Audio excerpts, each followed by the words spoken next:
Start with the revised estimate of 22 at the top in the chart, and the agency requests as well as governor recommendations. Below the chart, the agency requests of $37 million, all from special revenue funds for fiscal year 23. This is an increase of $396,000 or 1.1% above the FY22 revised estimate. Again, the agency estimates the 21 FTE positions, which is the same as the 22 revised estimate. The adjustments on the funding there, you have salaries and wages increase of $43,639, an increase in contractual services of $72,000 above the FY22 revised estimate. You'll see some decreased expenditures in their commodities of nearly $5,000 and capital outlay of $1,500 below the 22 revised estimate. And the request does include increased other assistance of $286,000. That's 1% above the FY22 revised estimate, and that's due to expenditures related to court-approved settlements and jury awards. The bottom of page 7, you'll have the governor's recommendation, and the governor concurs with the agency's request. And I'll stand for questions on FY23. So were there increases in salaries adjustments? Yeah, so their salaries and wages did increase by $43,000.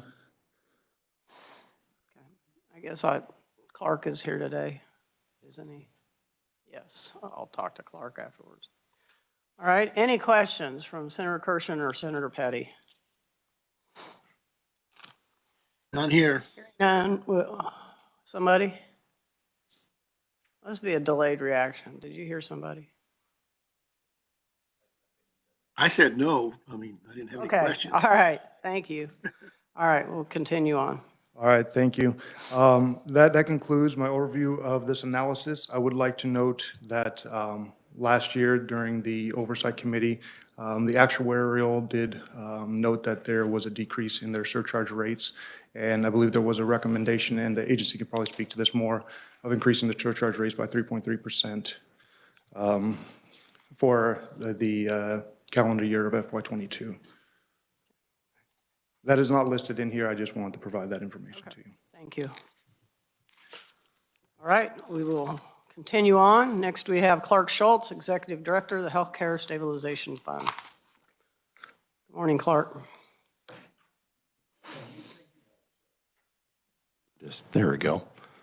Thank you, Madam Chair and committee members. I am Clark Schultz, and I am the Executive Director of the Healthcare Stabilization Fund, and thank you for having us here this morning. And I just want to talk a little bit about the fund and then take any questions that you might have.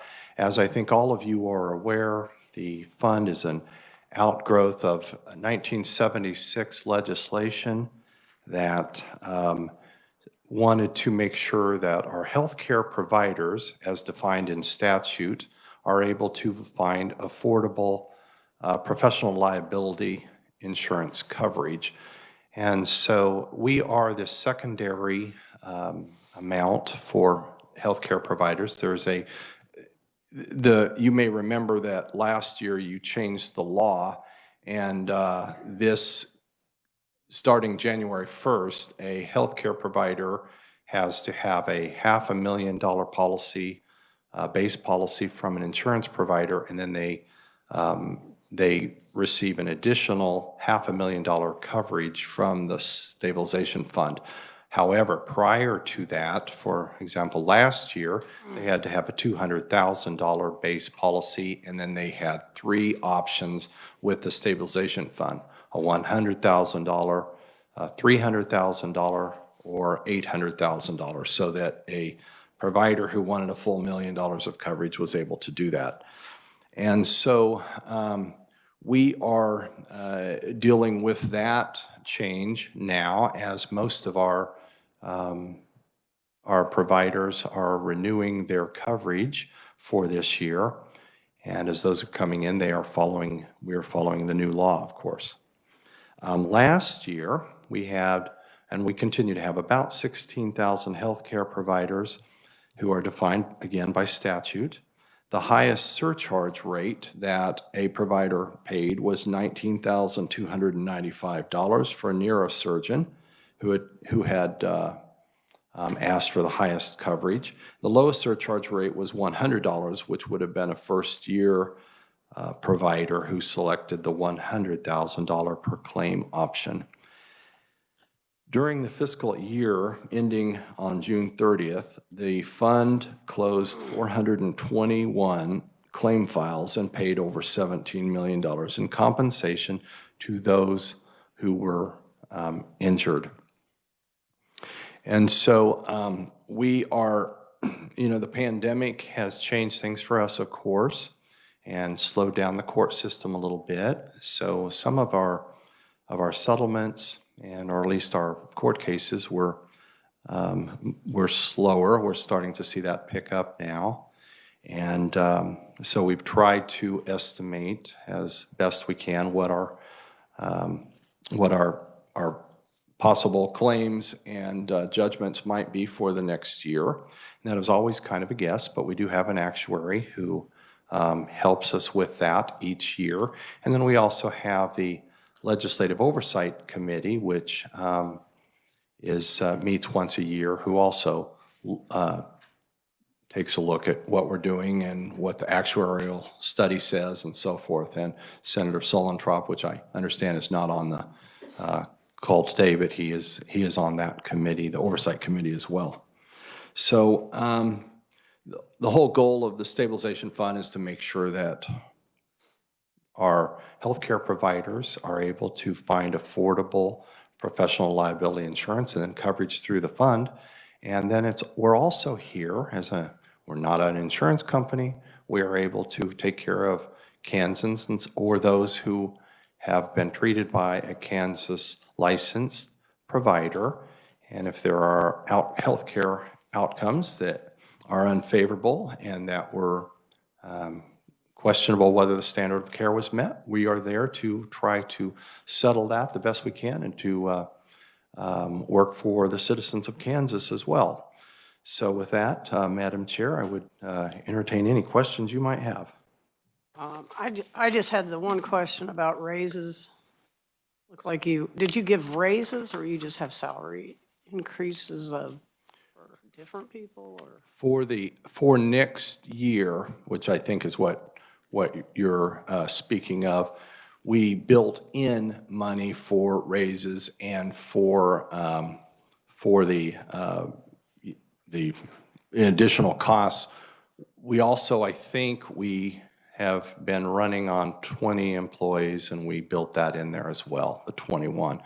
Obviously, I know that you're talking about raises globally, and that's, the money is in there, but, I understand that we're talking entirely state workers and what you may or may not do with raises. But I don't know if that adequately. Yeah, we haven't given them for a few years, so I'm just always curious when somebody indicates that they gave them, so we'll hope it's in there this year.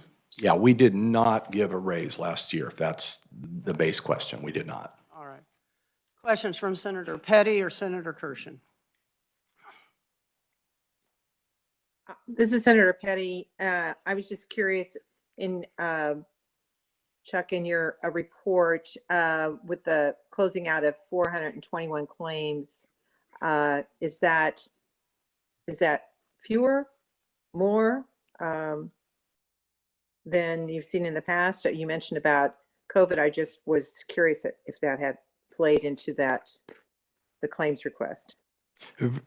Very good question, Senator. And the answer it changes from year to year. I'm going to say that that's typical. I don't think we saw as much change in that because these are largely settlements or cases where there was not a settlement made, but there was not a legitimate settlement that needed to be made. So these are files that are closed. So it's kind of whatever comes up in a typical year. This is typical, I suppose. I think it was a little bit lower than the previous year, but in the ballpark. And that's always we don't know what cases are going to come up, but we have received notice of cases from adult care homes regarding COVID that we are dealing with. So you just never know how many cases we're going to have and what we're going to be able to settle, what we aren't going to settle, what's going to go to court, and there would be a judgment. So long-winded answer of that's about typical. Any other questions? I don't hear any, so thank you, Clark, for being here today. Thank you, Madam Chair. I have a clarification. If Tara Mays is on WebEx, are you speaking under KDHE or are you speaking under the Healthcare Stabilization Board? Yes, Madam Chair, this is Tara Mays with the Hospital Association. I'm planning to speak following the KDHE budget, if that's all right with you, Madam Chair. On KDHE, okay, thank you. Is there anyone else here to speak on the Healthcare Stabilization Fund Board of Governors? Anyone else? Seeing none, we will close that topic and open Kansas Department of Health and Environment Health. And we have Megan Leopold to give us the budget overview.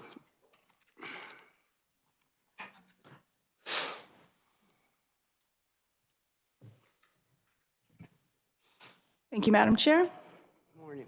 Members of the committee, I'm Megan Leopold from Kansas Legislative Research Department. I'll be providing the budget overview for Kansas Department of Health and Environment. This budget overview is limited to the health division of KDHE, so includes public health, administration, healthcare finance. It does not include the budget for the environment, which will be heard in another committee. But you will see the information for the environment interspersed within this document, so I'll try and sort that out when I can. Starting on the first page, this is a new document, so I'll walk the committee through some of the various tables, and I might go over them kind of quickly. I just want to make sure that you're aware of the different way the information is presented in the budget, but if you have questions, please let me know. So the first page, you'll see the budget overview for the entire agency. This lays out the state general funds, federal funds, and other funds that the agency has requested, as well as the governor's recommendation. On page 2 and 3, those are the executive summaries for fiscal year 22 and 23.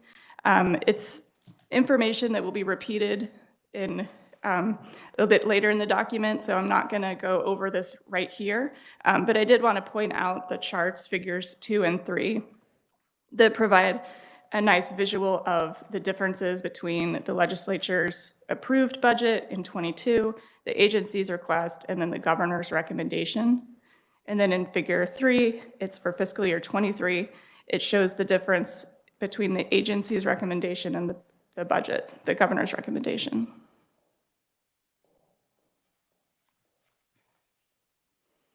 So turning ahead to page 5, this is the budget summary by category of expenditure. So you'll see the entire agency budget laid out here, divided into categories of salaries and wages, contractual services, commodities, other assistance, and so forth.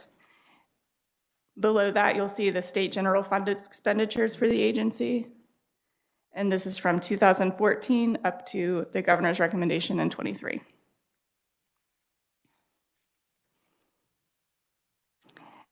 Skipping ahead to page 7. Page 7 starts the fiscal year 22 analysis. The agency for fiscal year 22 has requested a revised estimate of $3.6 billion. That includes $822 million SGF. That's for operating expenditures in fiscal year 22. This is an increase of $226 million, or 6.6%. And an SGF increase of 1.7 million, or 0.2%, above the amount that was approved by the 2021 legislature. So the table that you see at the top of page 7 is a layout of the changes that have been made between the budget that was approved by the legislature, the agency's revised estimate, and then the governor's recommendation. So starting at the top of the table, you'll see legislative approved. You see the amount that was approved by the 2021 legislature, and then below that is the line for the reappropriations that occurred from the SGF. and those were included as part of the approved budget. Below that, you'll see the agency's revised estimate. The line items included in that are the CIF reappropriation, state water plan reappropriation, and then there's the COVID relief funds. These are all federal funds, and I've divided them out into the administration department, environment, and public health. Line 7 is a line representing the supplementals that were requested by the agency for fiscal year 22. And then below that, you'll see all other adjustments. So on those 4, 5, and 6, well, we may or may not see those next year. Correct. Yeah, We hope we don't see them next year. All right, thank you. You'll also notice that there are numbers to the left of each of these line items. And if you look below, there are numbers that correspond to each of those that present a description of them. So if you see a line item, you want more information, follow the numbers down, and you can likely find what you're looking for in that description. So the governor's recommendation for fiscal year 22, the governor did not recommend one of the agency's supplemental requests and only partially recommended 2 of the other supplemental requests. So this resulted in a decrease of $300,000. Caseload adjustments, which were based on the estimates that were made in the fall, are included in the budget. So that's a decrease of 66.7 million SGF. And that's largely because of the continuation of the FMAP increase, that 6.2% increase that was in effect for an additional, I believe, 2 quarters than when the caseload estimates were made prior. You'll also see $50 million for the Frontline Hospital Employee Retention Plan. That was the funding that was approved through the SPARK Task Force and State Finance Council. There's COVID testing funds, again, approved by the SPARK Task Force. And then you'll see some additional federal funds for consolidated health centers. On the following page, you'll see that the agency requested 1,724 FTE positions. This is an increase of 123.4 positions above the number that was approved. Of these positions, 12 are in the administration function, 74 in public health, and 45 in the Division of the Environment. There's also a decrease of FTEs of 8 FTEs in the Division of Healthcare Finance. These are largely funded by COVID federal relief funds. In fact, 89 of them were funded with those funds. And the agency does anticipate that some of these positions, any position that's funded with federal funds, once those federal funds run out, will no longer be in place. I'm happy to stand for any questions for fiscal year 22.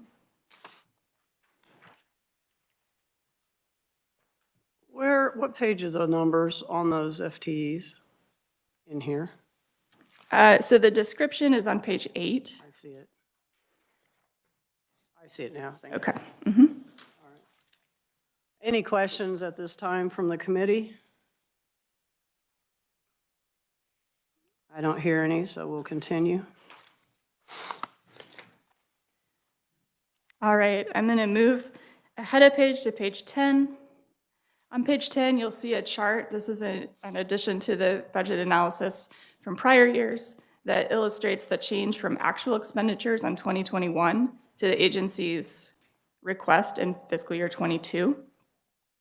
You can see that the largest difference is in the SGF, and that's, again, largely because of that FMAP. The agency ended up spending less SGF than anticipated because that 6.2 enhancement to the FMAP was continued. On page 11, we'll see fiscal year 23.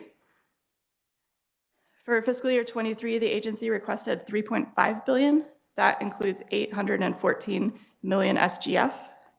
This is an all funds decrease of $152.7 million, or 4.2%, and an SGF decrease of $7 million, or 8.8%, and that's below the fiscal year 22 revised estimate from the agency. So in the table just above, at the very top of page 11, again, you'll see the agency's revised estimate for fiscal year 22. The line items below that, above the line, represent any changes that were made to the agency's request between fiscal year 22 and fiscal year 23. So you can see that those are largely federal funds. The Division of Public Health had the most with 104,000 that are no longer expected to be there in fiscal year 23. So it's less of a taking away of funds, it's more of a, they're just not anticipated to be there, and they were there in fiscal year 22, so it's a decrease in the budget. Same with the reappropriations. These are reappropriations that were not budgeted in 23 that were there in fiscal year 22. Line 4 shows the agency's enhancement requests, and I'll walk you through those in more detail here in a minute. The governor's recommendation is in that third, or the second section down there, I guess. You can see that the governor did not recommend one of the agency's enhancements for a $250,000 decrease. There was some minimal changes for caseload adjustments, the nurse pay adjustment, that's the 24/7 pay plan. And then you'll also see on lines 10 and 11, that's the governor's line item for Medicaid expansion. So line 10 is the 19 million SGF and the 577 million federal funds that are needed to fund Medicaid expansion. And then on line number 11, you'll see that 87.5 SGF savings. That's the savings that is anticipated. The ARPA legislature had a provision that allows states to collect an additional 5% on FMAP for all Medicaid services, for just the general Medicaid services, for 4 quarters following the expansion of Medicaid. So that 87.5 savings in SGF represents the anticipated savings that would come from that provision once Medicaid is expanded.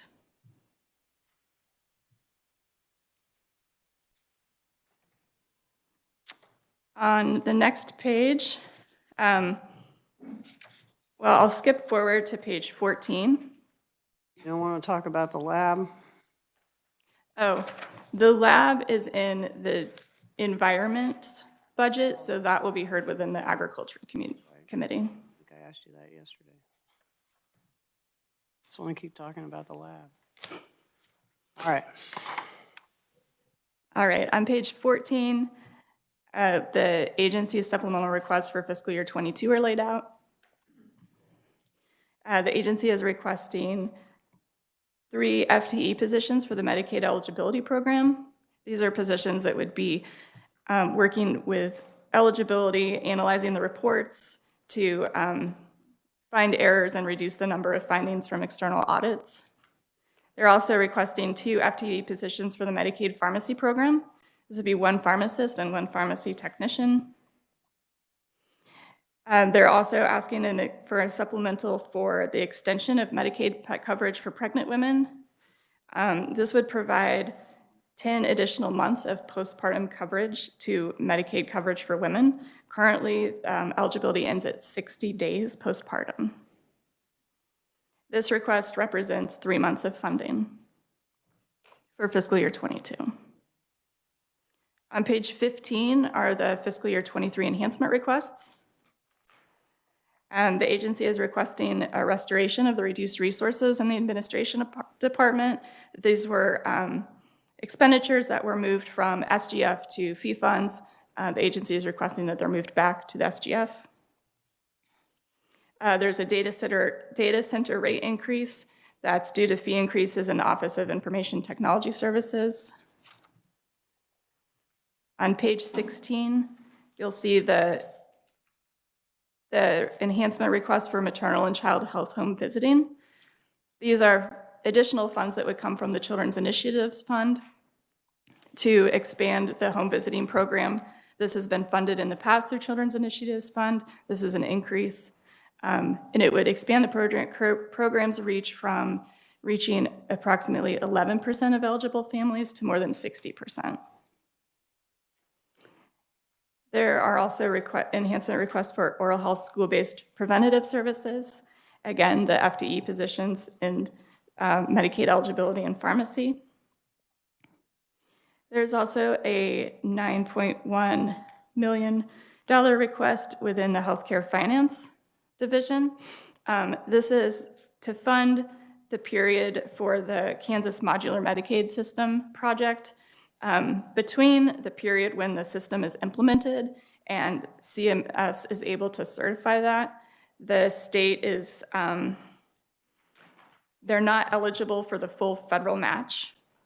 Once certification is complete, the state will be eligible for 75% match. But the state is asking, KDHE is asking for funding from the SGF to fund that interim period when they're not receiving that extended federal match. It says here that there is a go-live date of January 18th. I believe that's been moved back to April. There's a supplement or an enhancement request for Medicaid coverage for pregnant women. This is for the full year for fiscal year 23. And that completes the enhancement request for health programs.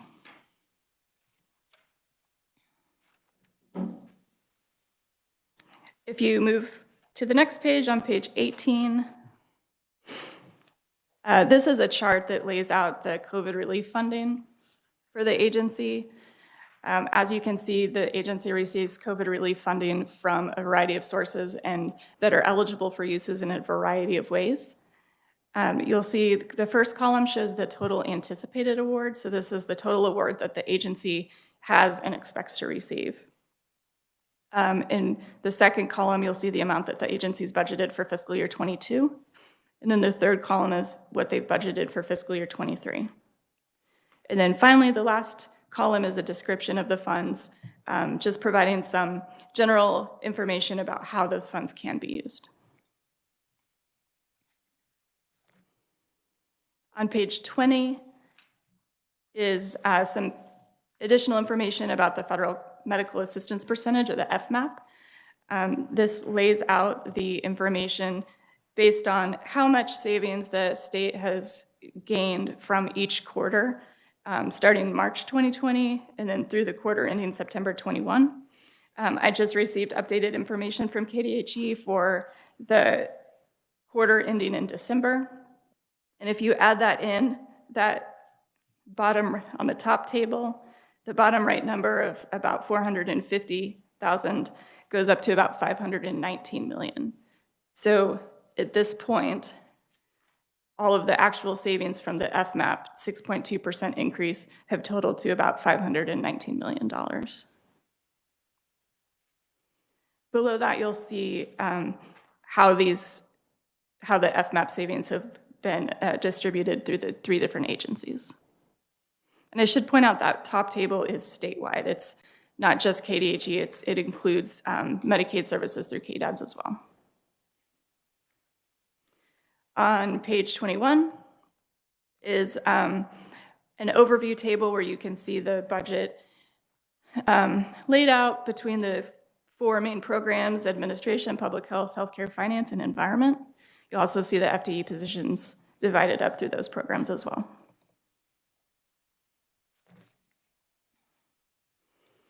The rest of the budget analysis document is a more in-depth look at the 4 programs.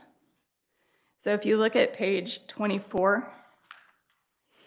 you'll see a description of the public health program, the various bureaus that are in there, and some information about what they do. On page 26 are the performance measures for the Department of Public Health, or Division of Public Health.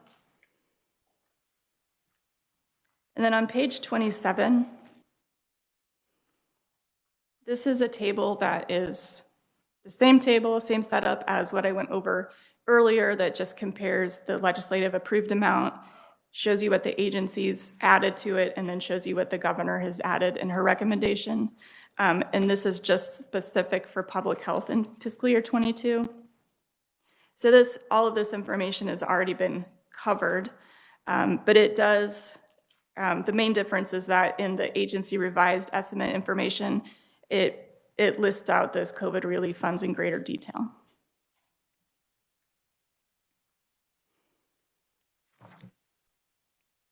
On page 29 is the same table, but for fiscal year 23 for public health.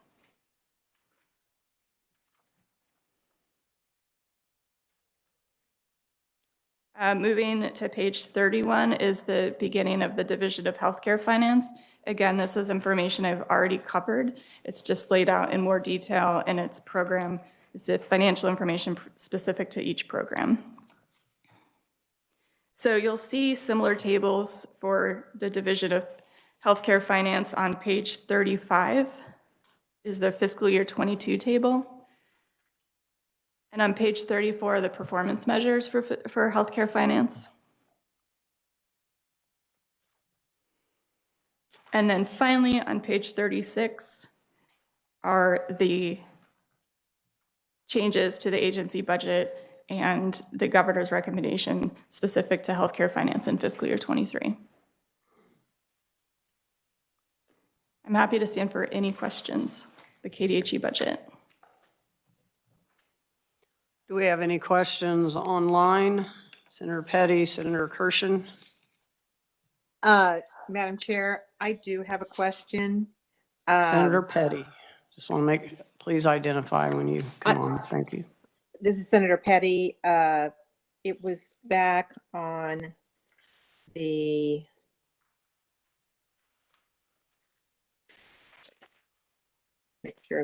it's back on page 11 concerning the summary of the budget request for 2023. And Megan, you mentioned there in line, wait a minute, I'm going to make sure.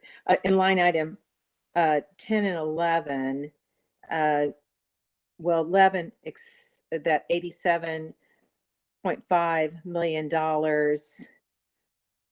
Could you elaborate on that again? Sure. So the $87.5 million in a provision of the American Rescue Plan Act, the states are allowed, once they expand Medicaid, and these are states that haven't already expanded Medicaid, once they expand Medicaid, they're eligible for an additional 5% on the general FMAP. So we've been talking a lot about the 6.2%. This would be either on top of that 6.2% or in place of the 6.2% if that 6.2% is no longer in effect. But it would cover the same populations. And that would provide, it would essentially raise the federal funds that come into the state to pay for the Medicaid program and in turn lower the SGF that's required for it. So you can see that in that line number 11, there's an 87.5 increase to federal funds. We would be drawing down 87.5 million more in federal funds, but that would be a decrease of 87.5 SGF. And this would be in effect only once Medicaid expansion is put into effect. So another way of saying that is that actually because we have not expanded, do not have Medicaid expansion, we are losing the ability to draw down $87.5 million annually in FMAP, correct? That's correct. So the $87.5 million would only be something that the state's eligible for if they expand Medicaid. Right, so that would be paying for those services. And actually, if you measure it out over time, it could pay for any costs that we might actually have in SGF for Medicaid expansion. Thank you, Madam Chair. All right, any other questions for Megan? All right, seeing none, we'll continue.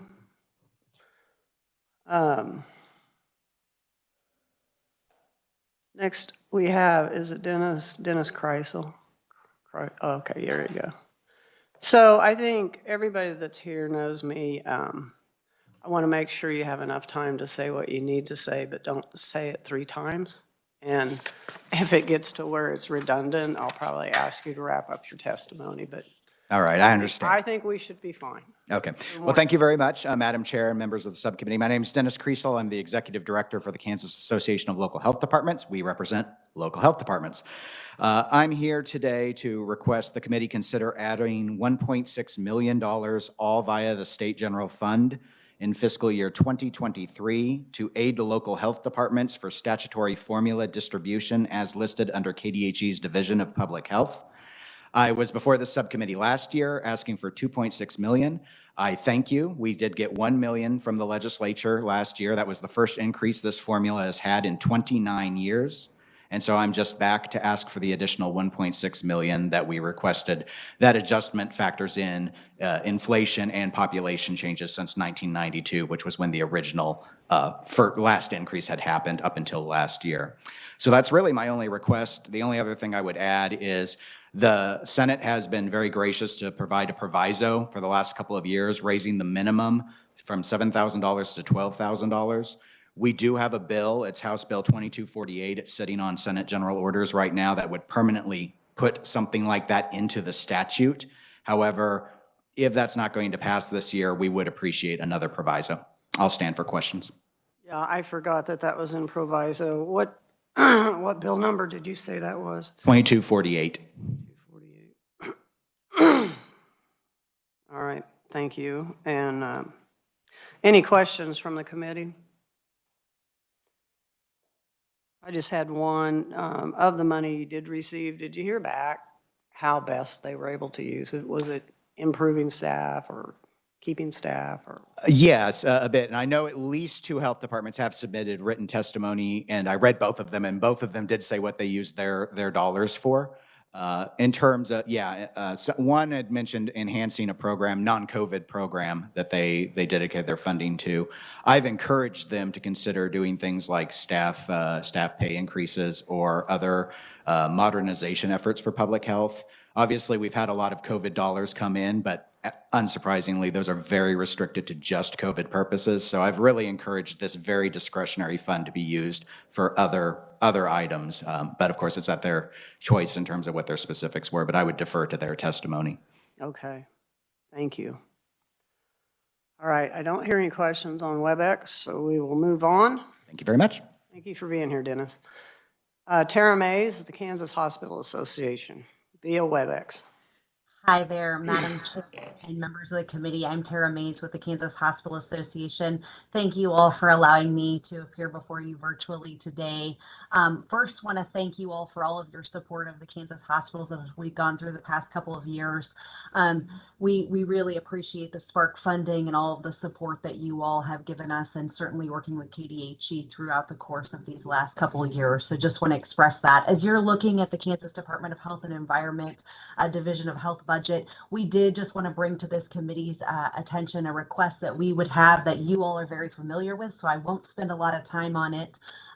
When you all made changes to the provider assessment for our Kansas hospitals back in 2018, it did change kind of the statutory formulation of where those monies are dispersed, and we have continued to have conversations and work very well with the department and with CMS to get those approved, but they are not yet approved, and until that time, we would request the committee duplicate proviso language to ensure that our hospitals don't lose access to that critical funding at this critical time. So we would ask, as in my written testimony, that you all really just replicate the language that you've seen in previous budgets to be able to allow us access to that as we continue to work with CMS. With that, Madam Chair, I'd be happy to stand for questions. Do you have the proviso language, or do you have it with KDHE? I provided that in my written testimony, but I'd be more than happy to get you additional copies if that'd be helpful, Madam Chair.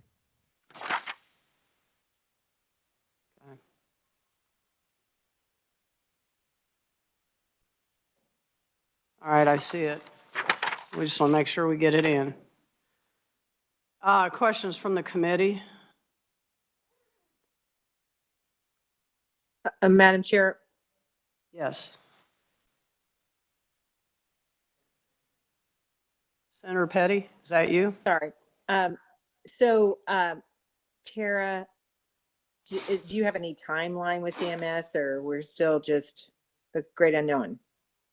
Yeah, and I'm might redirect that. I know Director Furtick has been in kind of constant conversations, and certainly we have as well. We've had a lot of good work.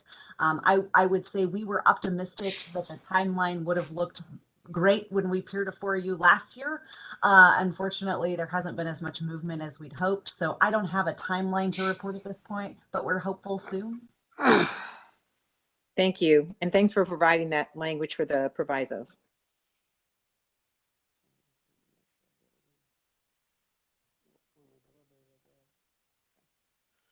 All right. Thank you, Tara. Next, we have Kelly France Longford, President of Tiny K Alliance of Kansas, in person. Madam Chair, I'm actually virtual. Okay. Welcome to the committee. Thank you. Madam Chair and members of the committee, my name is Kelly France Langford, and I'm submitting testimony on behalf of the Tiny K Alliance regarding the KDHE health budget for infant toddler services in Kansas. The Alliance is urging committee members to support a $2 million budget enhancement for KDHE's infant toddler services. Infant toddler services, also known as Tiny K, provides special education services for children birth to 3 years of age and their parents and primary caregivers. The teachers and therapists provide services in homes, child care centers, and communities to teach caregivers developmental intervention strategies that can be delivered throughout each day.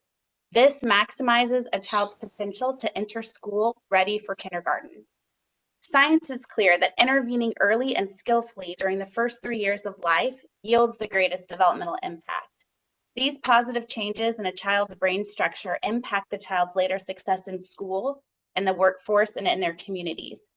Anytime there are discussions about how to maximize state dollars in education, it should begin with stabilizing programs that provide skilled early intervention services to over 10,000 children in Kansas. It is important to emphasize skilled services because the Federal Individuals with Disabilities Education Act requires certain types of highly qualified professionals to deliver services. Our professional teams include physical therapists, occupational therapists, and speech-language pathologists that have the same education and training as those that you would see in a hospital or clinic. Our teachers are qualified in special education and typically have a master's degree or above. To recruit and retain these professionals is costly to programs. Yet the core of infant toddler services lies within a therapist's ability to understand the unique developmental needs of the child, the context of the home environment, and use that information to teach caregivers how to help their child walk, eat, talk, and play. After a decade of flat funding, we were grateful for an increase in state general funds. These funds help to prevent program closures and staff layoffs. The challenge is that the funding still has not kept pace with an increase in the number of children or inflation. In my program, when I compare state fiscal year 2013 to state fiscal year 2022, which would include recent increases, it's approximately $156 more per child than it was in 2013. To paint a picture of those numbers, it would cover 2 more physical therapy visits for a child. Another way to look at it is that for a child who needs weekly visits to succeed, state funding would cover 12, while the local program must cover another 28 visits. Given these numbers, it's not surprising that one of our local Tiny K programs closed its doors this year, and many are experiencing chronic staffing shortages. Although COVID-19 impacted the number of children served for some programs, the data trend over the last decade suggests that total enrollment of children in Tiny K programs will continue to increase, which further stretch state dollars. In fact, my colleague with the Tiny K program in Douglas County said their referrals have increased 20% from last year. And that was significant to me because our referrals were up 18%, suggesting that the number of children enrolled will continue to rise. The last few minutes I have spent discussing numbers, which are important, but I want to spend my final minutes sharing comments from parents directly impacted by our program.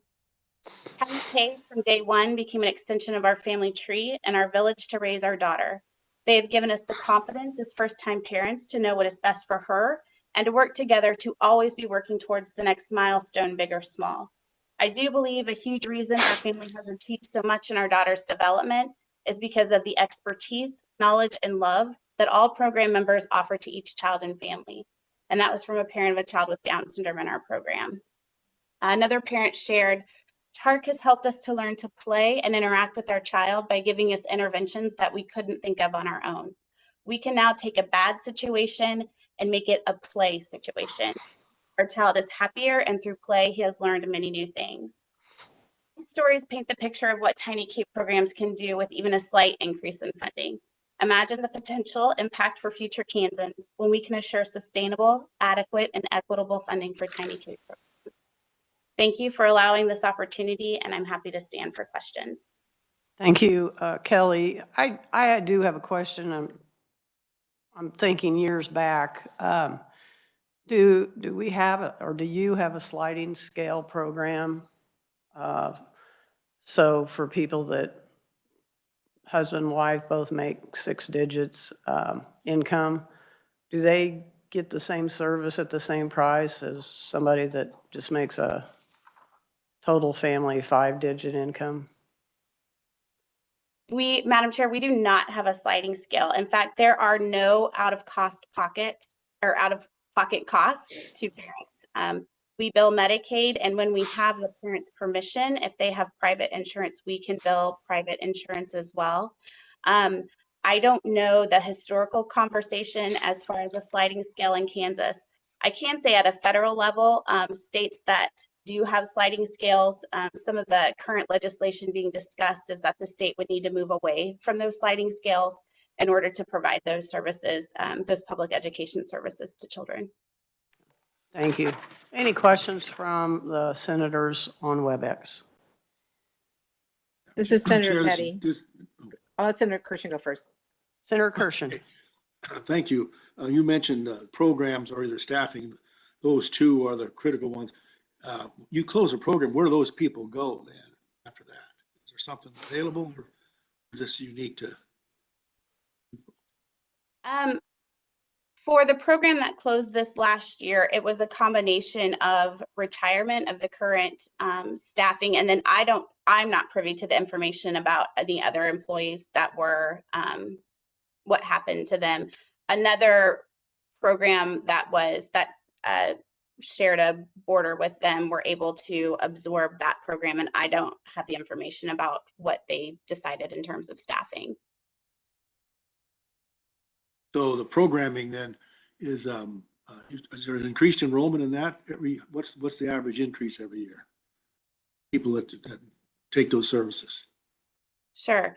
I don't know that I have a percentage. I can get that information to you. And we definitely have those state trends. It looks like every year over the last 10 years, it has increased. During COVID, we did take a little bit of hit statewide, although some programs continue to increase, and my colleague who's presenting next is one of those programs.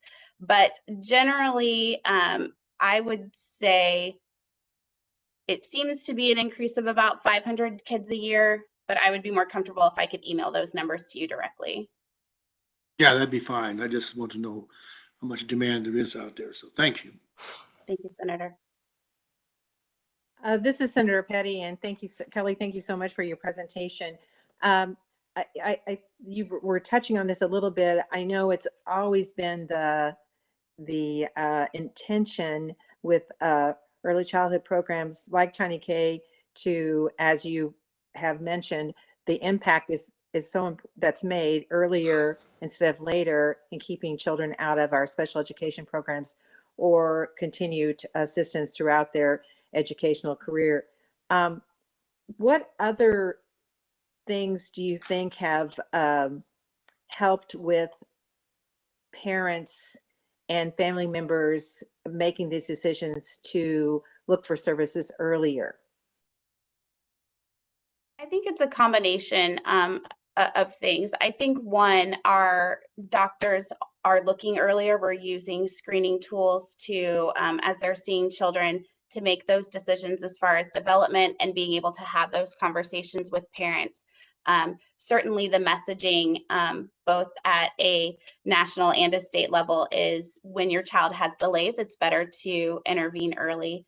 I also think one unique factor that we don't always discuss in detail with Tiny K services is we provide family service coordination as well, which means that we also help parents access other community resources, build their own advocacy networks, communicate with their doctors. And that's something that's very unique to Tiny K. And I believe that parents, as they join our services and benefit and see their child's progress, that word of mouth also helps because parents are then able to share their successes with others.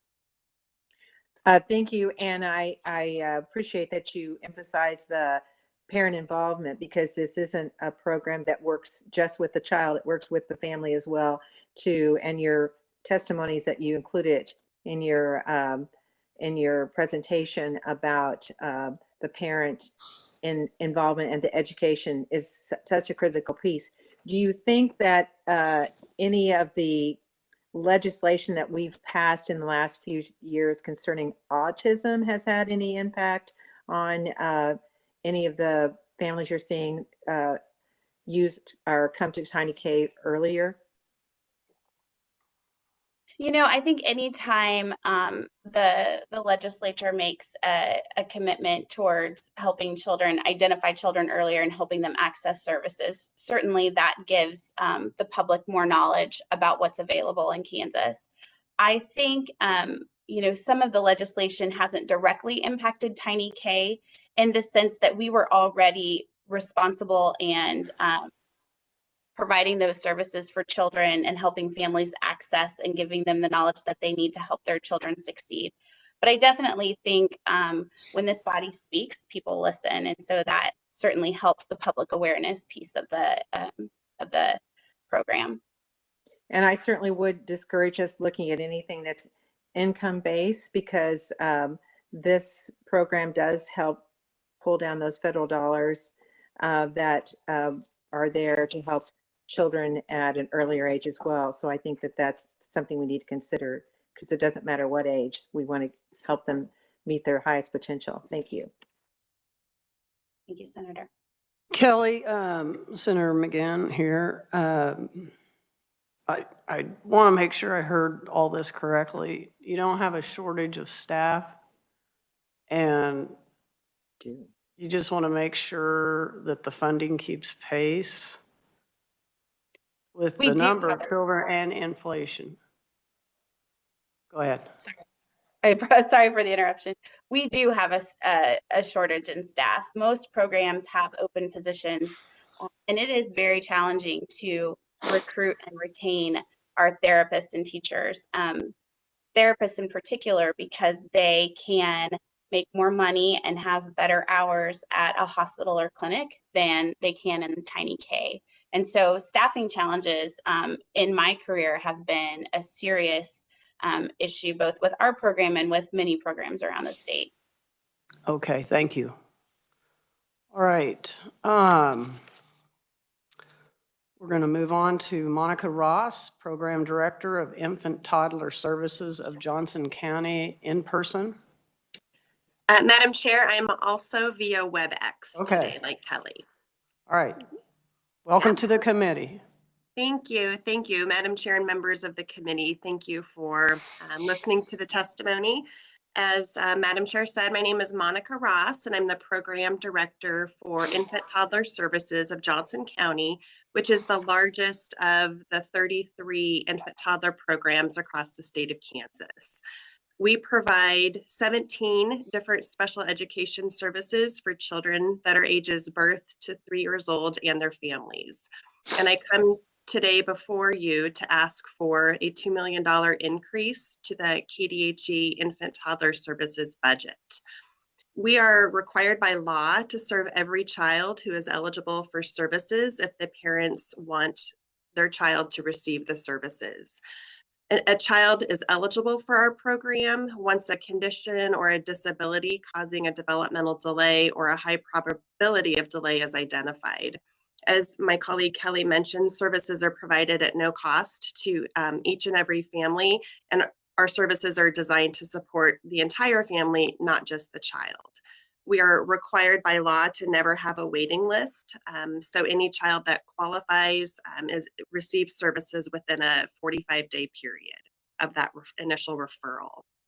Once a child enters our program, any Tiny K program across the state, they have access to a highly qualified and specialized team that delivers services in the home or the natural environment, such as a child care or community, and we support the entire family. Most of our Tiny K providers across the state have a graduate degree and even a doctorate degree, in addition to specific training on infant-toddler development, adult learning, and family systems. These team members provide early intervention strategies, supports, and services that address complex developmental needs, such as having a child transition from a feeding tube to oral eating, helping a child with autism learn to communicate, or even helping a child with cerebral palsy learn how to walk or use a wheelchair. Over the past 10 years, Infant Toddler Services of Johnson County alone has experienced unprecedented growth in the number of infants and toddlers who've qualified for and are receiving services due to having developmental delays. In 2010, Johnson County's infant toddler program served 1,298 infants and toddlers. Last year alone, in 2021, we served 2,144 infants and toddlers, which is a 60% growth over a 10-year period. Since the pandemic, we've received a significant increase in referrals for infants and toddlers who are exhibiting delays in multiple areas of development. And the medical community really has stepped up over the last 10 years, and they're the largest referral source for our program. We've averaged 42 new referrals for children since September of 2020. It's honestly pretty difficult to even keep up with the number of children that are being referred. We're seeing children need more early intervention services than ever before. And as Kelly mentioned, families are requesting more family service coordination support to access other community resources available. We've also experienced consistent staffing challenges in attracting and retaining high quality professionals due to our inability to compete with the open market salaries. We are required to travel between homes and we go into childcares and community settings, and also provide family service coordination to help facilitate those services beyond the therapy setting. All of our providers coach families, and we use strategies to increase their interactions and daily activities to promote that development. And coaching is a real individualistic process for families, and it requires specialized training above and beyond just knowing about infant and toddler development. Recent increases in the number of children served because of the pandemic have caused caseloads and workloads to increase, so that it's more and more difficult to see the families than ever before. We've seen also a pretty significant increase in our program with the number of families that require a Spanish-speaking interpreter and translation of early intervention plans and documents. We've had a 40% increase over the last 5 years with accessing that, and those interpreting and translation services also come out of our budget as well. We know that the most important piece is really looking at what research says. And research tells us that for every dollar we invest in early intervention, there's a $4 to $9 return on investment down the road. 30%, approximately 30% of the children receiving services at Johnson County no longer qualify by their third birth date. So the investment in specialized infant toddler services results in a very significant cost savings when you look at the kindergarten through 12 special education spending. Literally, we're able to save thousands and thousands of dollars by investing in early intervention. Thank you for listening to me, allowing us this opportunity, and I'm happy to stand for questions. Thank you, Monica, for being here. Are there questions from the committee for Monica? This is Senator Petty, Madam Chair. Continue. Monica, you referenced, first of all, I've got to tell you that I'm going to copy the last line of your testimony, because that is the crux of the message for sure. But you do mention, specific cases like children beyond feeding tubes, but and for a lot of us, those would be the most obvious that families will be turning to Tiny K for family for support and family support in the home. But I'm going to make an assumption here that you're seeing a lot of other situations other than those that are the most obvious. Yes, that's absolutely correct. And it's been very interesting, just the patterns over the last 5 years. Oftentimes for children that have more going on in their developmental delay, they're often referred to us just with concerns with speech and language. And whether those concerns are discussed in a well child visit or not, when we go out and do that evaluation in the home, we always have two professionals, two different disciplines evaluating that child to get an accurate picture of that comprehensive development. But we often see when there's delays in language, there's delays in social skills and behavior. And unfortunately, that also usually goes into adaptive skills, sleep and feeding and participating in dressing routines. So it's definitely a trickle down effect. And certainly since COVID, we've definitely seen children having delays in multiple areas of development over the last 2 years. Thank you. And when you, and then what is your connection with other home visiting programs like Parents as Teachers? Yeah, I think that's a great question. Parents as Teachers is a great community partner for us because Parents as Teachers is a program that families get involved with. Typically, children are developing on track. They do a lot of developmental screenings and have group connections. And then when they notice or the parents request for our program to step in, it's typically because there are specific questions related to a child not meeting developmental milestones. So in my mind, it may not be a straight comparison, but I really look at Parents as Teachers being more of a like a regular education setting, and infant toddler being the special education setting where we can step in and support if there's concerns. Thank you. Sure. All right, thank you, Monica. Next we have Andrea Olenek. You can always correct me. Vice President of the Kansas Action for Children. Welcome to the committee. Thank you. Madam Chair, members of the committee online today, I'm Adrienne Olnick. You can ignore the J, it's a good old Czech name. I'm the Vice President at Kansas Action for Children, and I'm here today to elevate a few key items in the health budget that will help Kansas children and families. I'll keep my testimony brief, but I do have 5 key priorities I want to share with you.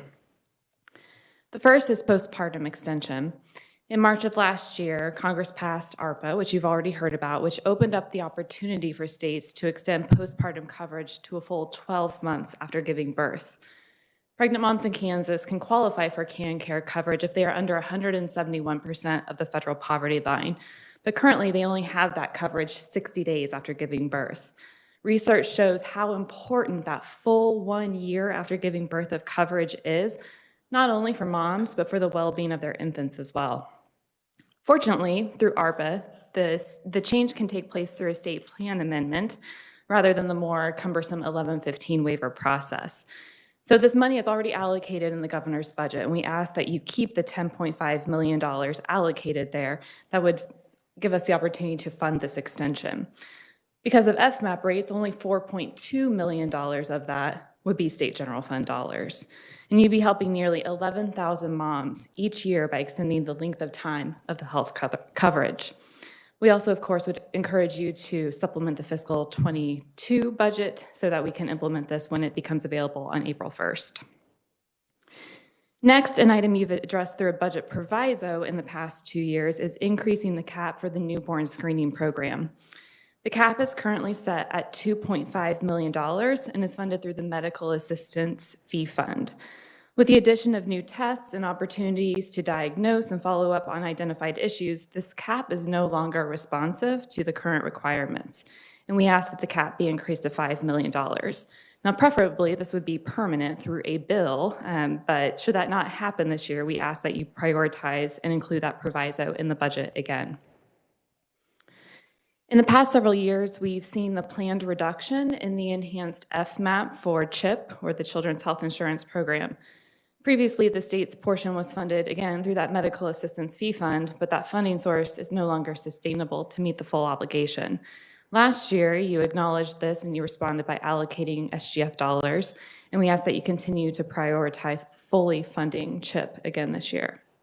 My last two items are quick. The first is that I ask you to fund the extension of dental benefits for adults in care.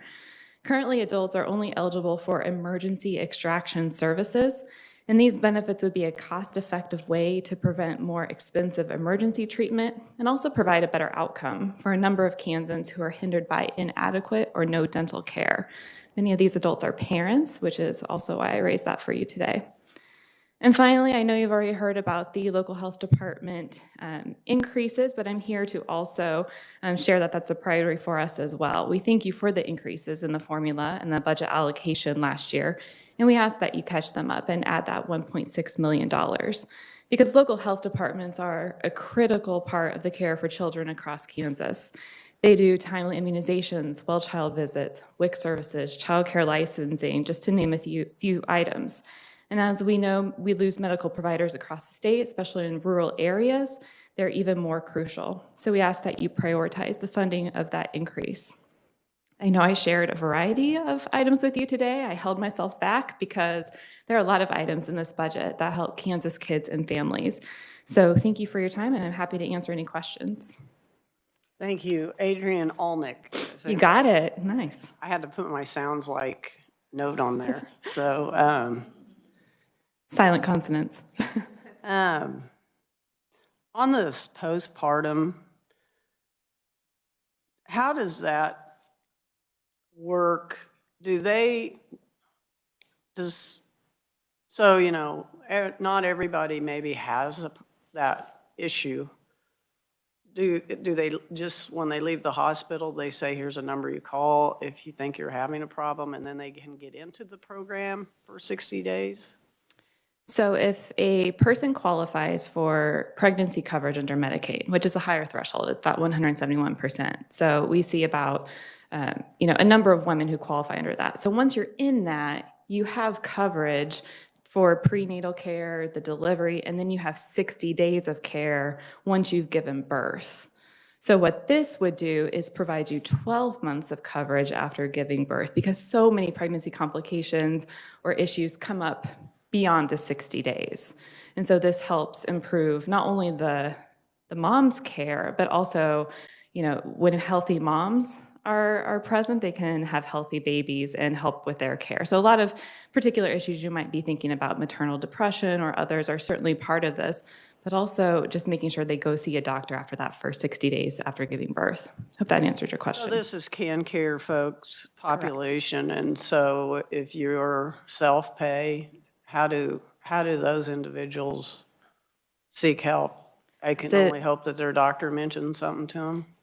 It's a good question. This is for care folks who are already eligible. So this is not increasing eligibility, except it's extending the time period that they have that coverage. Right. I was just curious about that. Happened to know somebody that ended their life because of that. On newborn screening cap, she says that we already screened 34 out of 35. Am I reading that right? Correct. And which one are we not? I would defer to KDHE on that. Who wants to answer that one? Ashley, why don't you come up, Ashley, so everybody can hear?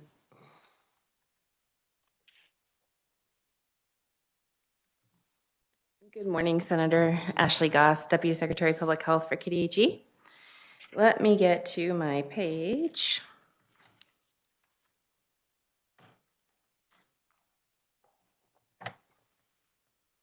So currently the one that we do not screen for is definitely a word I cannot say. The abbreviation, I will spell it for you if you'd like, but it's X-linked adrenoleukodystrophy. Hey, I kind of did it. XALD. And it's a genetic disease that affects the nervous system and the adrenal glands. People with this disease often have progressive loss of the fatty covering, or the otherwise known as myelin, that surrounds the nerves in the brain and spinal cord.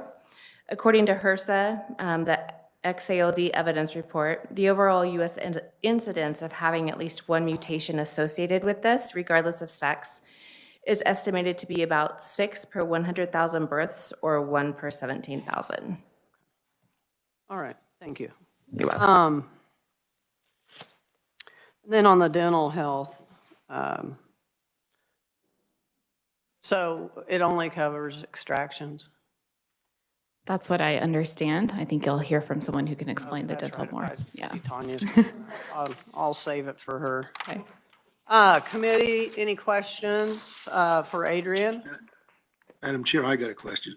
Yeah, Senator Kirshen. Thank you. While you was on the topic of dentistry, does this include sedation dentistry for ID people, disabilities? Is that included? Sedation dentistry? Oh, sedation dentistry.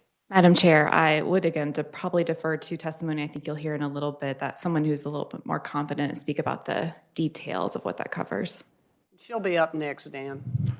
Okay, that sounds good. Thank you. Senator Petty, anything? Yes, thank you, Madam Chair. This is Senator Petty.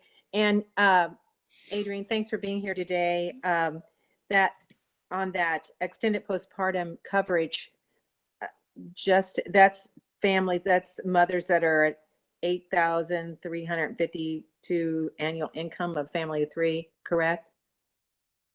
Madam You have Chair, Senator, thank you for the question. So the $8,352, it was the 38% of federal poverty line to qualify for Medicaid. So when a person is pregnant, the eligibility actually increases to 171% of the federal poverty line, which the income is not on the top of my head. But that's why that provision is so important, so that moms can deliver healthy babies, and that's why that eligibility is higher.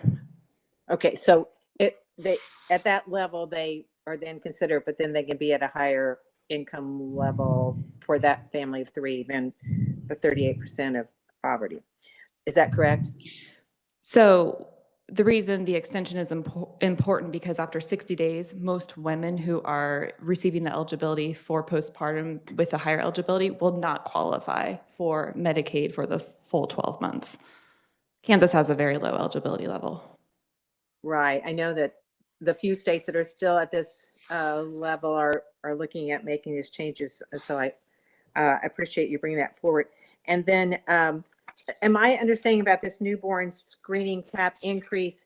Has that $2.5 million cap, has that not been enough to cover what the 34 conditions that are being tested for at birth?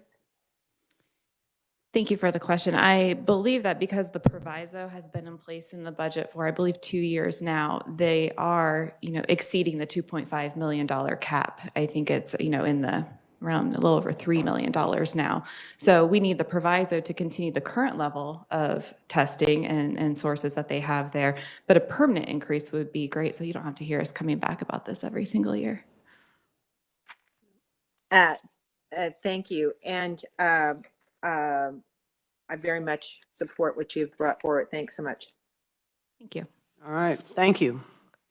We're going to move on to Tanya Dorf-Bruner, Executive Director, Oral Health, Kansas, in person. Welcome. Good morning, Madam Chair. Happy to be here and grateful for the chance to speak with you in the committee this morning. As you said, my name is Tanya Dorf-Bruner. I'm the Executive Director of Oral Health Kansas, and we're the consumer advocacy organization in Kansas. Can you show me what I'm looking for your... Yes, it looks like this. Okay, I'll keep looking. You can see on the calendar. So I want to begin just by talking a little bit about what CanCare does cover, and you've certainly already brought up some of those issues. CanCare covers most services, most dental services that kids need, which is wonderful. But access to the routine dental care is pretty much out of reach for most low-income Kansans, because CanCare does cover just the bare minimum, which is emergency care, and that does mean emergency extractions. Generally, I just want to clarify too, emergency doesn't mean emergency room. Emergency means something urgent is happening. It needs to be taken care of quickly, generally related to sometimes even a life-threatening sort of issue. So CanCare does cover these extractions. It doesn't cover fillings or crowns. These are the kinds of general restorative procedures that can prevent tooth loss and really help people stay healthier longer. For many years, we've been coming here praising the fact that the managed care organizations do offer a variety of value-added benefits related to adult dental services. We think this is wonderful. It's been a tremendous increase in the capacity of the system. The thing is, they vary from year to year, and they vary from plan to plan. So families basically don't necessarily have a set of routine dental care services that they can count on, because they know it might change again next year. They might change if they change MCOs. I also want to point out oral health is just key to economic success. I've got something in the testimony that says there's some data showing twice as many low-income Kansans as middle and high-income Kansans say the appearance of their mouth and teeth affects their ability to interview for a job. I think we all know that folks who have the ability to smile and look professional have a better shot at getting a job and keeping a job. So it's an economic issue for sure for families. So I've kind of called this next section a new day. We've been at this committee many times for many years saying we'd like to talk about adult dental coverage. We're here again this year. But what's different this year is we've got some new data to share. Policymakers have been asking for years and years in this state and across the country, will there be any savings in dental if dental care were added to Medicaid? We all know logic says yes. We all know that anecdotal stories say yes, but now we've got data that says yes. Health economists at the American Dental Association's Health Policy Institute have come up with a model that can actually project the costs and the savings that will happen related to chronic disease treatment, and that involves heart disease, that involves diabetes and others, preventing dental disease altogether in pregnant people, and then avoiding emergency room usage. People do go to the emergency room quite a bit. For when they've got dental pain, no dental care can be provided there, so it's a very expensive intervention where nothing good comes out of it for anybody. So my colleague, Dr. Chelsea Foss from the Health Policy Institute, is going to share the results of that study for Kansas. I did attach it to my testimony, and it looks like this. It's physically attached, but for those online, I think it's probably a separate document. So I want to talk briefly about calls for help. We get calls every week, sometimes lately it's been about every day, from families asking for help finding dental care. Most are from families of adults who can't find the care they need in the CanCare benefits that they have. In my testimony, you'll find two stories from families. I hope you take some time to read the stories of Neil and Sandra. They're both from Wichita, and I really want to thank their families for sharing their stories. I think today you'll also hear on WebEx from another family who's been struggling with finding access to care. Next, I just want to share that a long list of other organizations support extending dental benefits. I think I've been saying lately that this is not a dental issue. This is a human issue, and the access to dental care affects every aspect of the lifespan for people. So you'll see in my testimony a long list of organizations that are supporting this. In fact, I just got another one emailed a little bit ago, so that will get added to the list. Many of these organizations are going to share their support today, either verbally or in written testimony. You're also going to hear this morning from a dentist, I think, who sees these unmet needs firsthand. So what's the ask? Well, the list of reasons I think you can see to extend dental coverage to adults is long. It's about improving health. It's about saving money. Certainly about economic opportunities. And above all, I think it's about ensuring people have dignity. So our ask is the subcommittee include $1.4 million SGF, which is about $3.4 million all funds in the KDHE budget recommendations to extend dental coverage to adults enrolled in Medicaid.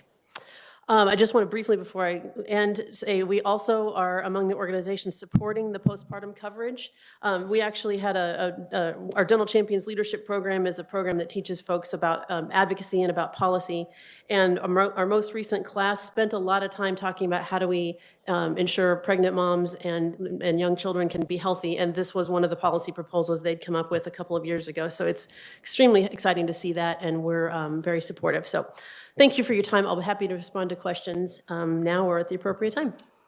Thank you, Tanya. Sure. I think my question was, we do extractions. So if I have not a crown, let's say a filling that's coming out, are they going to extract it or fill it? Only if there's some really urgent problem, only if it's going to impair your health, essentially. So, Would they extract it or? yeah. Oh, they would extract it. They would extract it. They wouldn't fill it? No. Even if the rest of the tooth was healthy? Right. Now, I say that the managed care organizations, some of them might be able to under their value-added benefits, but again, it just varies. But no, the Medicaid state plan will extract it. I think we had some questions online. WebEx. Senator Petty. Thanks, Tanya, for being here. I noticed in your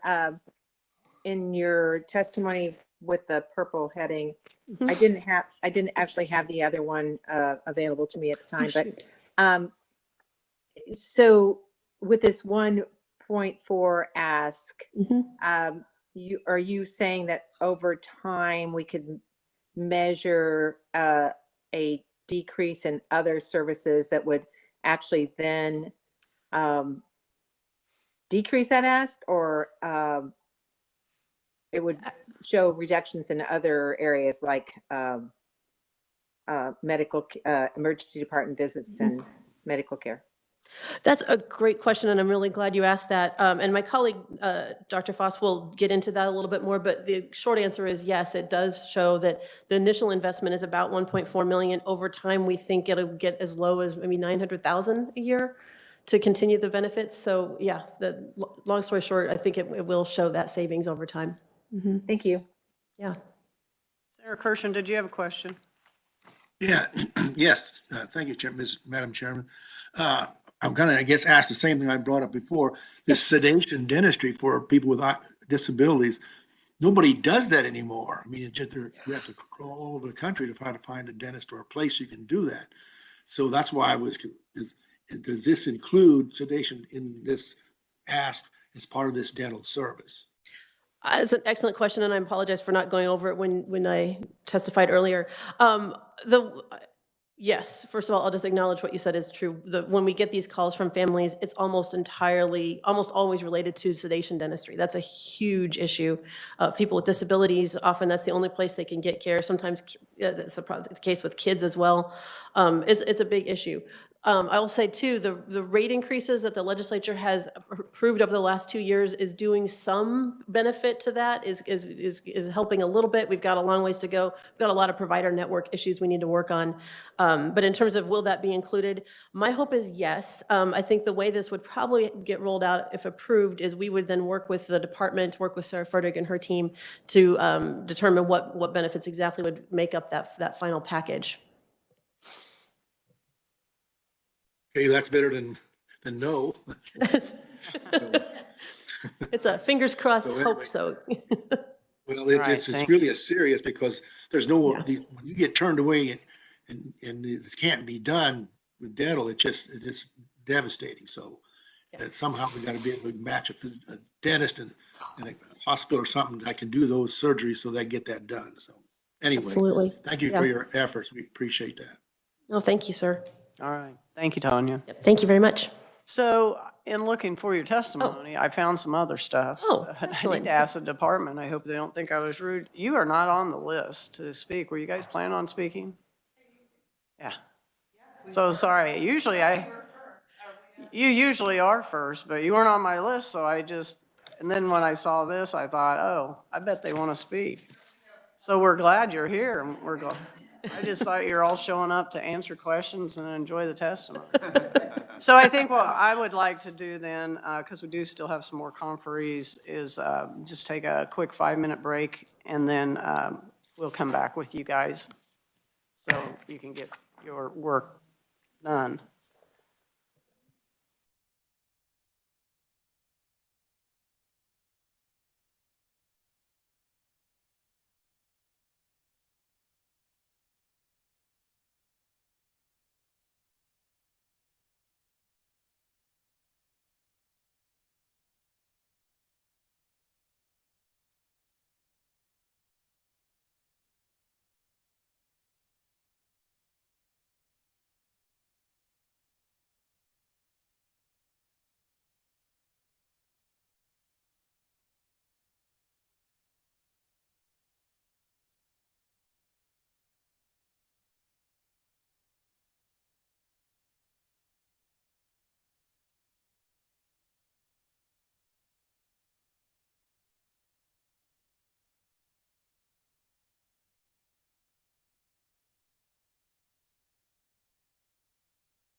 We'll call the meeting back to order.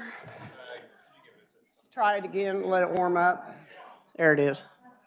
Here now. We'll call the KDHE Subcommittee budget hearing back to order. And where we're going to begin is where we should have started. Again, I apologize. There was a lot of people running out of town yesterday and throwing this stuff together, and then you just didn't get on there. So we will begin with, and I don't have a name. Is it going to be you? Okay. All right. Are you the acting secretary? Acting secretary. Okay, you too. Thanks for being here. There, I'll try to be quick. Janet Stanek, Acting Secretary, KDHE. Thank you. Good to see you again. Senator McGinn, we have updates today. Just my comments will be very brief. We have Ashley Goss, who will present on public health, Sarah Furtick for Medicaid. We have our Director of Finance and Informatics for the Healthcare Finance Division Medicaid, Mark Heim, and then Dan Timish will close us off with a fiscal overview for the agency. As you know, on slide 3, agency vision is healthy Kansans living in a safe and sustainable environments. And then our mission has been to protect and improve the health and improvements and environment of all Kansans. We work at that every day and proud of the work we do. The agency, as you know, is divided into 3 divisions, public health, environment, and finance. We also have an administrative service, which includes our fiscal, legal, and the Office of the Secretary. During today's budget hearing, you will only hear about public health and Medicaid because environment will be covered in a different committee, and that was mentioned earlier. On slide 5, you will see a diagram that depicts how the agency interfaces and how our various functions overlap with one another. And I won't read that, but basically in the middle of that is manpower and recruitment and retention. And you'll hear from some of our presenters on some of the challenges and successes that we've had there. On slide 6, you'll see our agency's priority. And that slide also depicts the American Health Rankings results, that a report that's been published annually for the last 31 years. It measures population health, social and economic factors, physical health, clinical care, behavior, and health outcomes data. You will see on each of those bullet points where Kansas ranks, but it has an overall ranking of 30th in the USA, combining those factors. Behavior category includes things like sleep, health, nutrition, physical activity, sexual health, and tobacco use. Social and economic includes community and family safety, economic resources, education, social support, and engagement.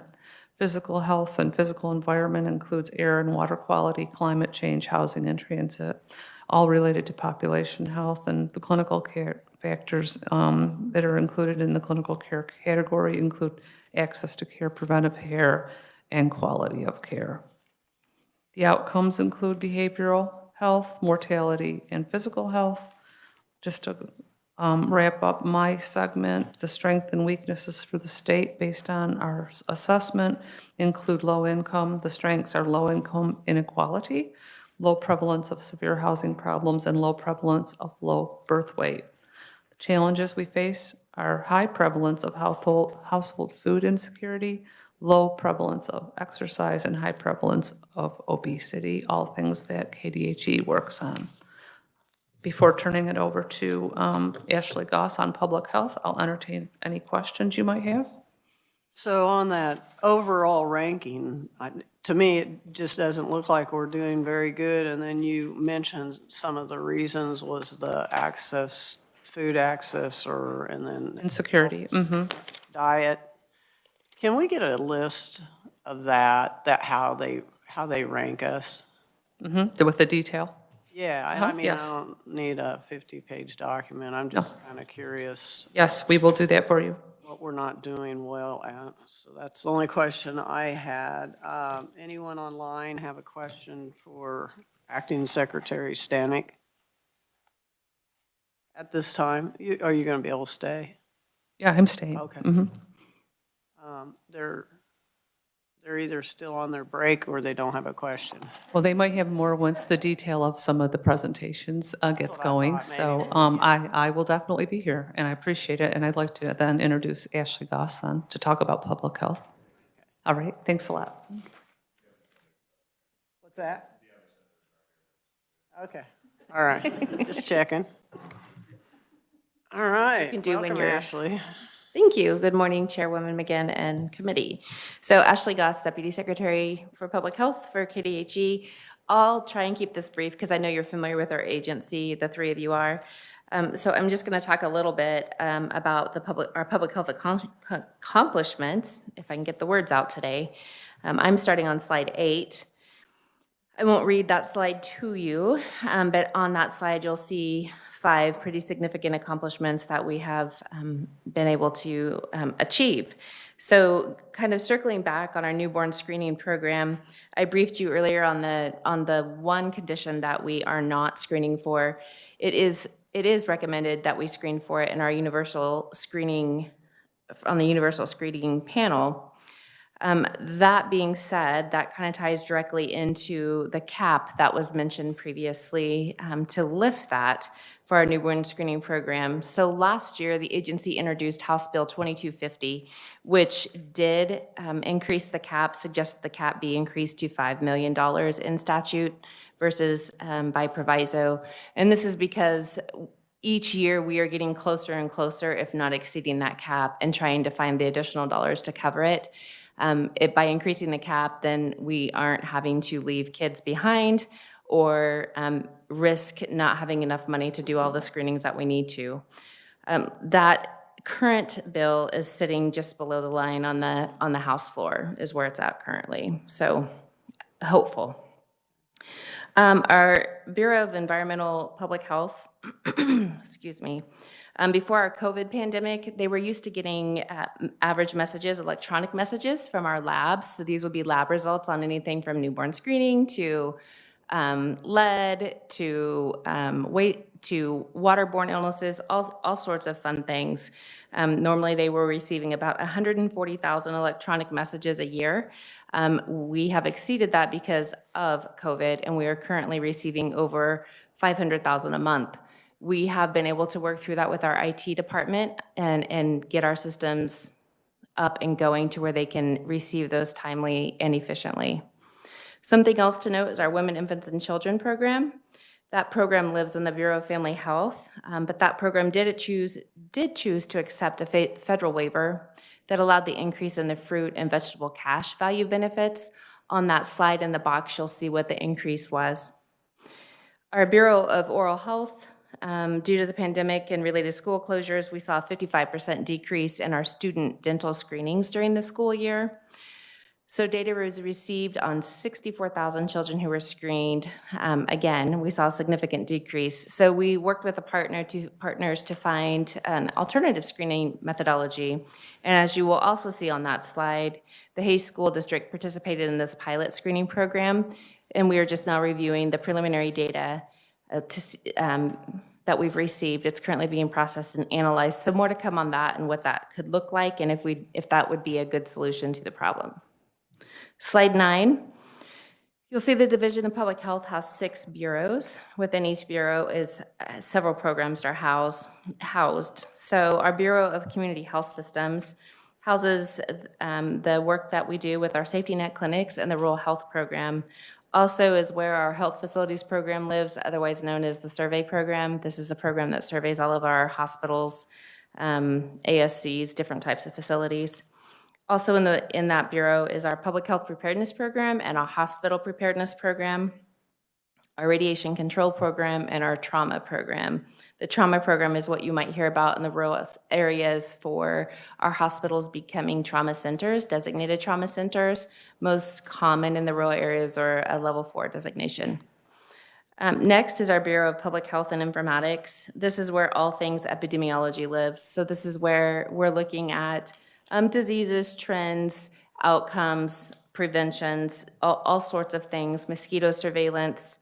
In addition to that is where our Vital Stats program lives, and our Vital Health Statistics data lives as well. So this is where you go to obtain your birth certificate, death certificate, Anything that is certified is where that is housed.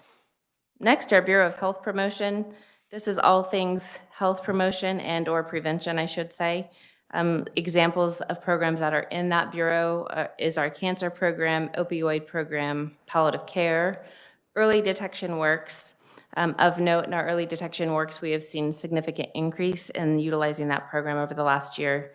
Also in that bureau is our community clinical leakage program. This is also where our community health promotion section work takes place. Our community health worker section takes place as well as injury and violence prevention.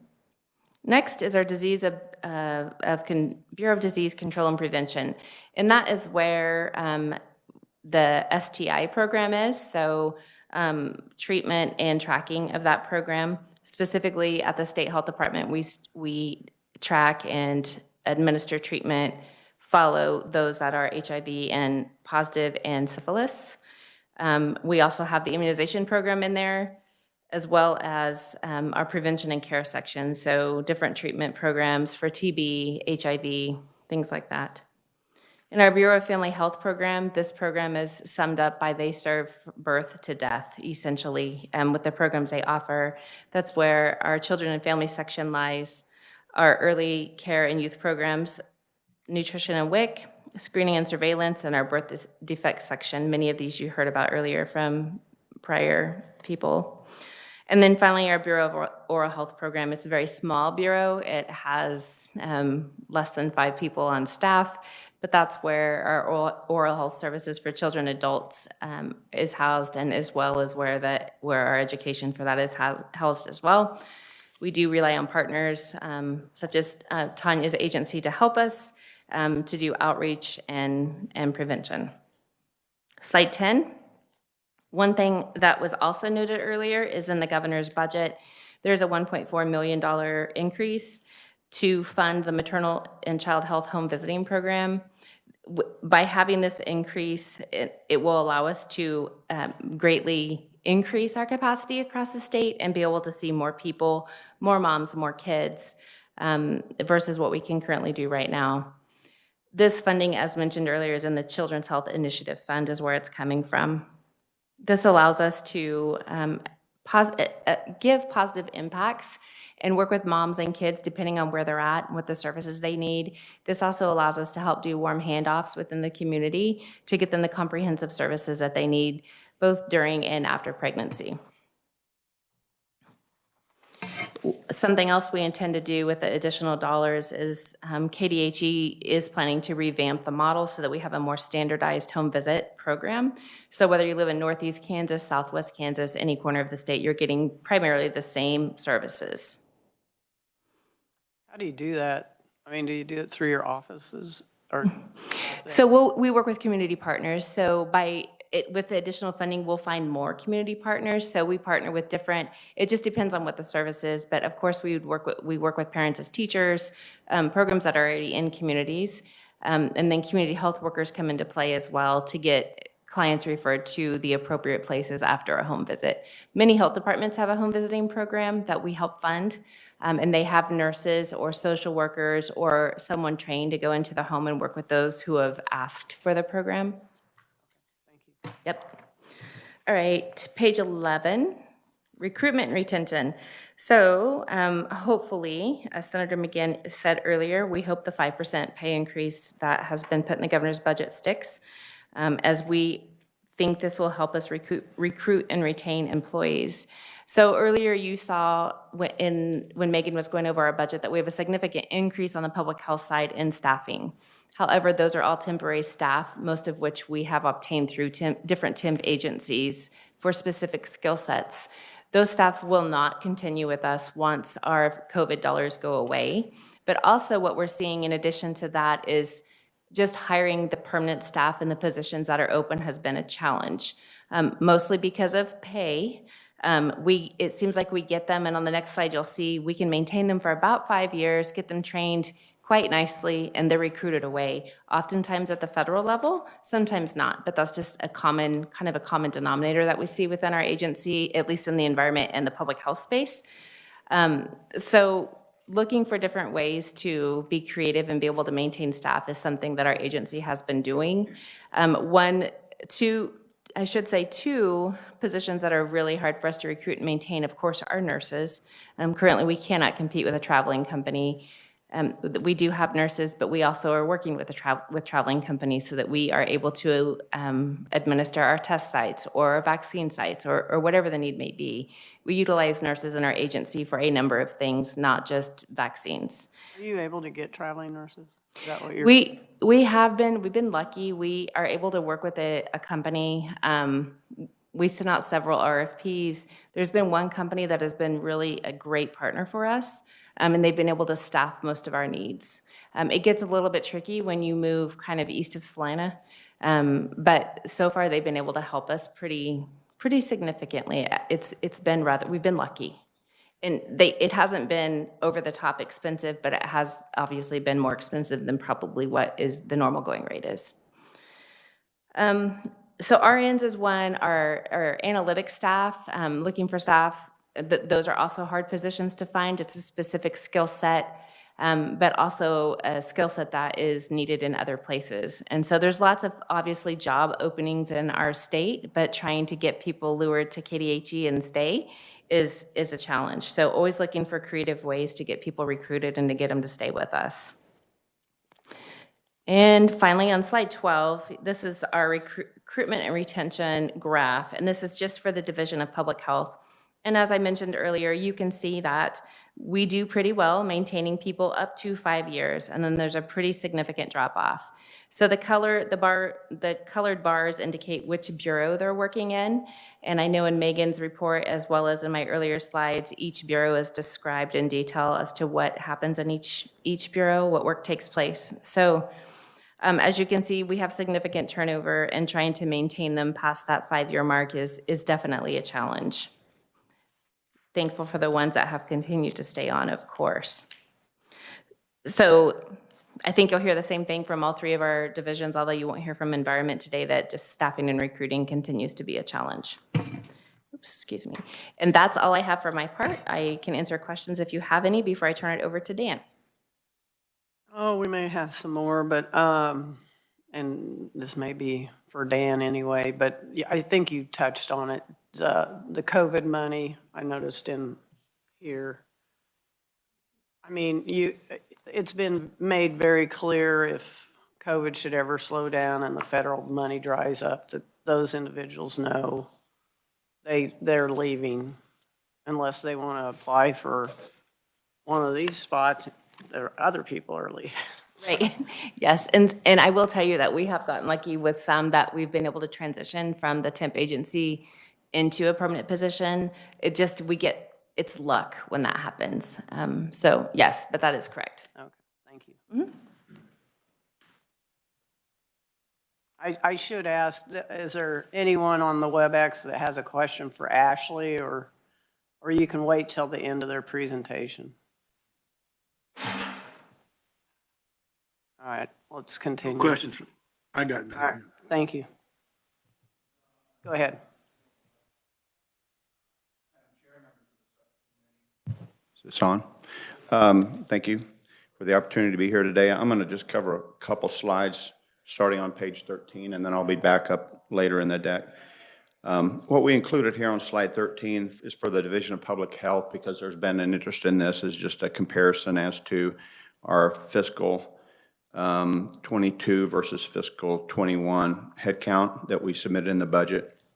So the bottom line here is that we increased 74 headcount in public health between the 2 years, 45 of which are funded with COVID-related dollars and 29 of which were not COVID funded. It's not always perfectly clear in terms of the positions we add, whether they're COVID or non-COVID related. People have a lot of mixed duties, but primarily what we did is just looked at the funding stream, and if it was primarily a COVID funded position, then we counted it as COVID. On the next slide, basically there we have the same thing for the admin division, showing that in total we added 10 COVID funded positions in the admin group and 2 that were non-COVID. Any questions on the headcount comparison? Thank you.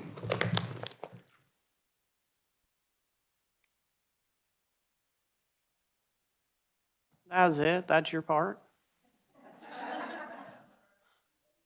Okay. I'm going to turn it over to the healthcare finance team, and I'll cover the fiscal portion at the end. Thank you. All right.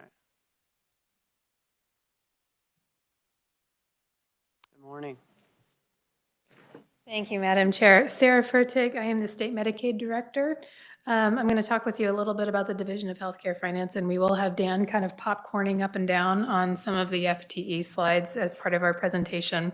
So our slides begin on page 15, and I'll go ahead and start on page 16 with some of the accomplishments that our division has achieved in the last fiscal year. Off the top, I would say probably the biggest accomplishment is that CanCare issues are no longer front page news like they were 5 or 6 years ago. Things have been going very, very smoothly in our program overall, and a lot of the issues that kind of plagued the CanCare program early in its launch have pretty much been resolved. There continue to be ad hoc issues here and there, but we do a very good job of working them out. So some of the specific accomplishments that we achieved last year, there was a new opportunity in the American Rescue Plan Act for state Medicaid programs to leverage 100% federal dollars to pay for COVID-19 vaccine administrations. We decided to take advantage of that opportunity to help save some SGF in that regard. And so as of April 1st of 2021, all of those vaccinations are paid for with 100% federal dollars. We also use that opportunity to increase our vaccine administration rate for COVID-19 vaccinations. We used to pay $14.15 per shot, which caused some provider abrasion. We use this new American Rescue Plan Act opportunity to increase that rate to $40 a shot to match Medicare rates.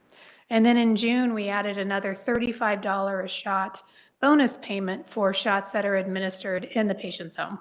So that was a good opportunity for us to save SGF, make providers happy, and help encourage providers to become involved in a COVID-19 vaccination effort. We also successfully launched a pilot program called Supports and Training for Employing People Successfully, or STEPS. And this is a supported employment program for individuals with disabilities and with certain behavioral health conditions. It provides for some pre-employment supports, assistance with filling out job applications, interviewing, things like that. And it also provides on-the-job supports for those who need it.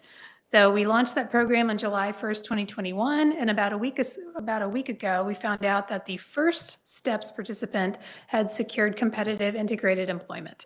So this individual is now working in the healthcare field with a competitive wage and benefits, and after they started working, their need for hourly supports dropped off precipitously. So very promising start for this program. We look forward to continuing that success in the next year or so.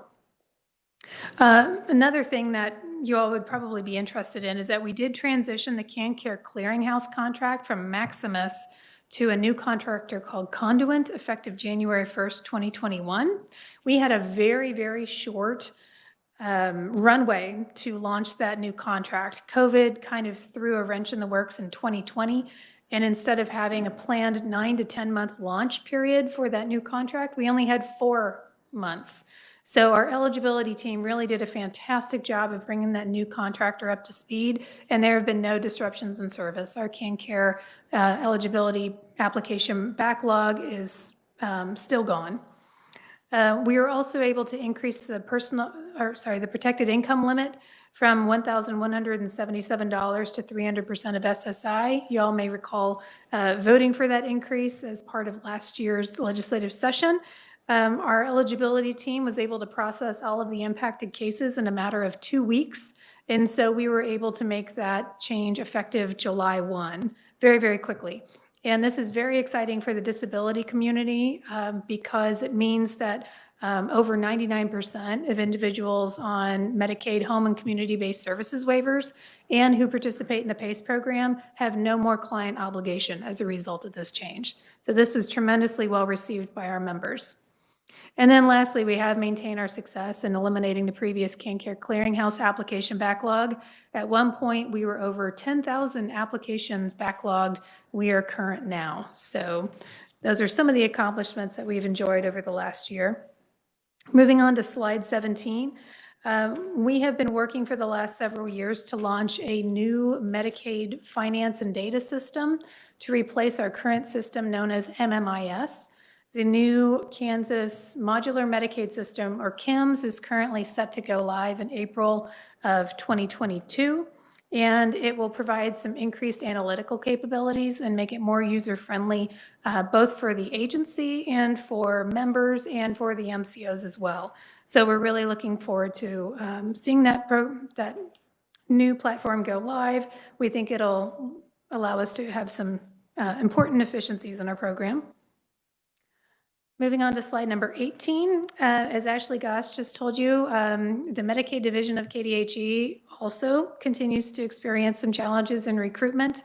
A lot of it is the salaries that we are able to offer, but it's not a surprise to anyone in this room that there have been workforce challenges generally, not just in Kansas, but across the country. So trying to recruit individuals to come work for the state is more challenging.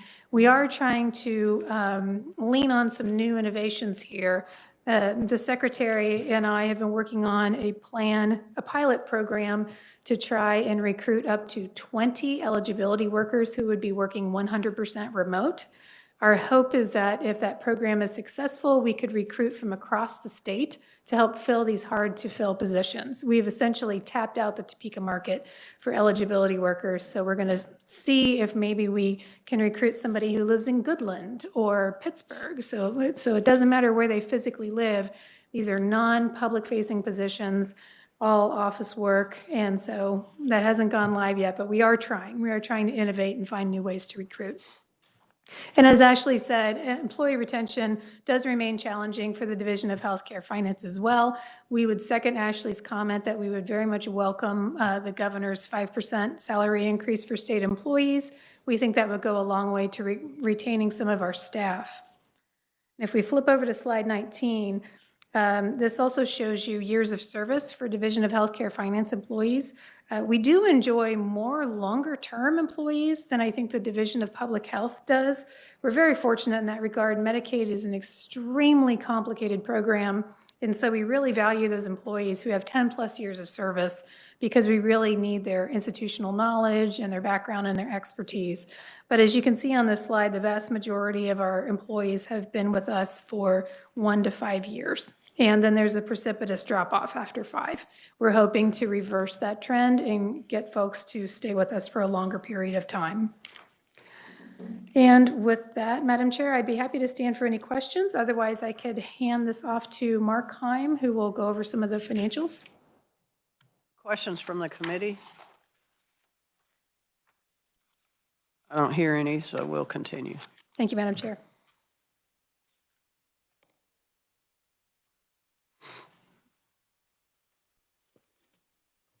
Thank you, Madam Chair. I am Mark Heim, Finance Director for the Division of Healthcare Finance. Appreciate you hearing our presentation today. My presentation starts on slide 20, and just a few bullet points about the caseload process, the consensus caseload. And that's the chief driver, the biggest piece of our budget, actually the biggest piece of KDHE's budget overall. When we go into that process, we're looking at funding for the current and the next fiscal year. This is a group that meets 2 times a year. We have a spring caseload in April and a fall caseload in October, and involves basically KDHE, KDADS, and DCF. And then there are members that join us from Legislative Research and Division of Budget as well. So it is a consensus group. Basically what we're looking at when we go into that process each 6 months are the 3 bottom bullet points there on the slide. Where is the population? Have there been population shifts? Program updates that have happened over the past 6 months? Anything we've added, internal policies, anything that's come from the legislature? And then something that you've heard mentioned quite a few times today, the the federal assistance that we receive, or the FMAP. On slide 21, we're just showing a bar graph there. The point to make here is that it shows the biggest populations are the children and parents, and actually about 3/4 of the population falls in these two categories. However, the expenditures are actually about the smallest portion in that group. There's some, obviously that kind of goes hand in hand. You have the younger age population, less health care needs, healthcare costs. And so that is just kind of a two-line bar graph, the members and then the expenditures are shown there.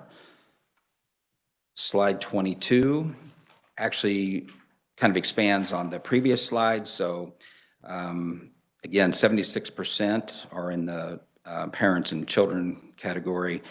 If you look at this slide's a little busy, but let me just show you where we get those numbers. So if you, in the chart itself, if you take the families, the CHIP line, and the foster care and adoption line, that gets you to the approximately 347,000 that's mentioned above. So those are the three individual categories that total up to the largest percentage. Moving to the next slide, this is another FMAP slide. So again, this has been a very popular topic lately because we are drawing the additional 6.2% from the federal government. And another busy slide here, but I would draw your attention about right in the middle of the page, and you can see where, starting in 2020, that's where we're showing the split FMAP percentages. That's because that was when we were all introduced to COVID and began receiving that additional 6.2%. So this was the introduction of the federal government's public health emergency and the ability for states to draw that additional 6.2. So we show it there, split out what the regular FMAP would be, and then what we're gaining with the 6.2. And if you're not aware, the public health emergency has been extended. It runs now right up to April, it's right about tax day, April 15th or 16th, if I recall correctly. And so we're drawing that 6.2% for at least another quarter. And then moving on to slide 24, and actually 24 and 25 are our budget supplementals for the current year and our enhancements for the next fiscal year. You've been hearing quite a bit about these two, some in Megan's overview and some from testimony that's been provided, so I won't spend a lot of time on these. But the first one there, the extension of Medicaid for pregnant women. Again, I think it was mentioned it was start date over April 1. There are several states that we're looking at right now, Texas, Tennessee, South Carolina, who are in this process, who we're watching to see what they're doing and how that's going. Again, it moves that postpartum from 60 days to 12 months. The second bullet point, the administrative hearing services. So federal law requires that we offer a venue or a means for an opportunity for a fair hearing. State law requires that we use the Office of Administrative Hearings. And this is a 50-50 match, state, federal. So, but they've had some increased costs on their side. This is the reason for the supplemental request on our side. The next one is the Medicaid eligibility positions, and then below that, the pharmacy positions, which you've also heard mentioned and Megan spoke to in her overview. These are 25%, 75% match positions. So the state would be adding 25%, the federal government's pitching in 75%. For the eligibility positions, the intent here would be more positions that would be, the three positions would be doing more internal auditing. So we find ourselves in pretty constant, in a pretty constant state of being audited, subject to audits, CMS audits. And so we'd like to be able to do a little more internal auditing on our side before, to help us from future audit findings. In the pharmacy program, this would be adding one pharmacist and one pharmacy tech. So the pharmacy piece of our program is about $500 million, right about $500 million. So we're pretty small staff in that area, and that's the reason for the two requests there. And then, moving to 23, the enhancement requests, the top three bullets, similar to the previous page, the expanding the postpartum, and then the positions for pharmacy and Medicaid eligibility. Towards the bottom of that slide, here's the $19 million recommended for Medicaid expansion. And this is based on expansion beginning in January of 2023, so a year from now, which would mean 6 months of fiscal year 2023. I believe this was mentioned also, but expanding at this time, there's an opportunity from the federal government to draw additional 5% on our existing CanCare population. And then the expansion population would be eligible for a 90% federal match. So some good opportunities there.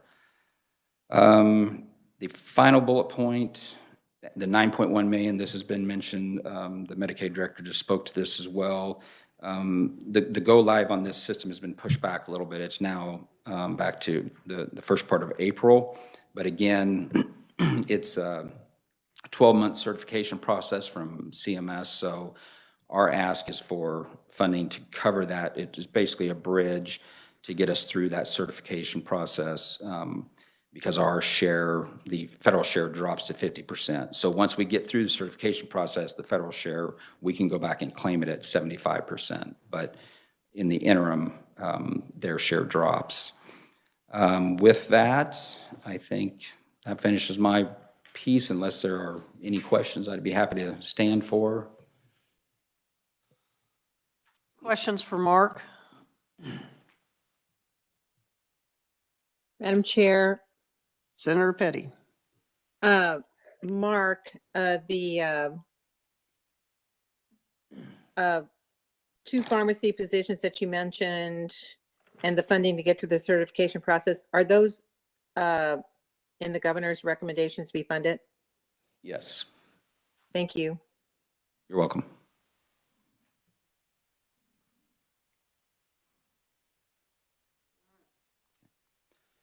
Thank you. And I think Dan is next. All right. I'm back. All right. Glad you had to work a little more. So I'll start here on slide 27. So these are our pie charts that we provide every year with the overall funding sources. So very high level, but excuse me, on slide 27, you see our federal funding is 65% of our overall health budget. I think 2 years ago, going back to fiscal 20, that number was 60%. So you can see a lift there, primarily related to the COVID funding that we've gotten, the $50 million for the frontline hospital retention plan, and then the 6.2% ARPA funded FMAP would be the main drivers behind that increase in federal funding. SGF is our second largest funding source at about 20%. And then we have fee funds that primarily consist of the drug rebates, IGT or intergovernmental transfers, escrow, recovery, privilege fee, and provider assistance that all come from the Healthcare Finance Division. And then within public health, we have the Civil Registration Fee Fund, Trauma Fee Fund, District Coroner, and Radiation Control Fee Fund. Those would be the types of funds that are included in that 13%.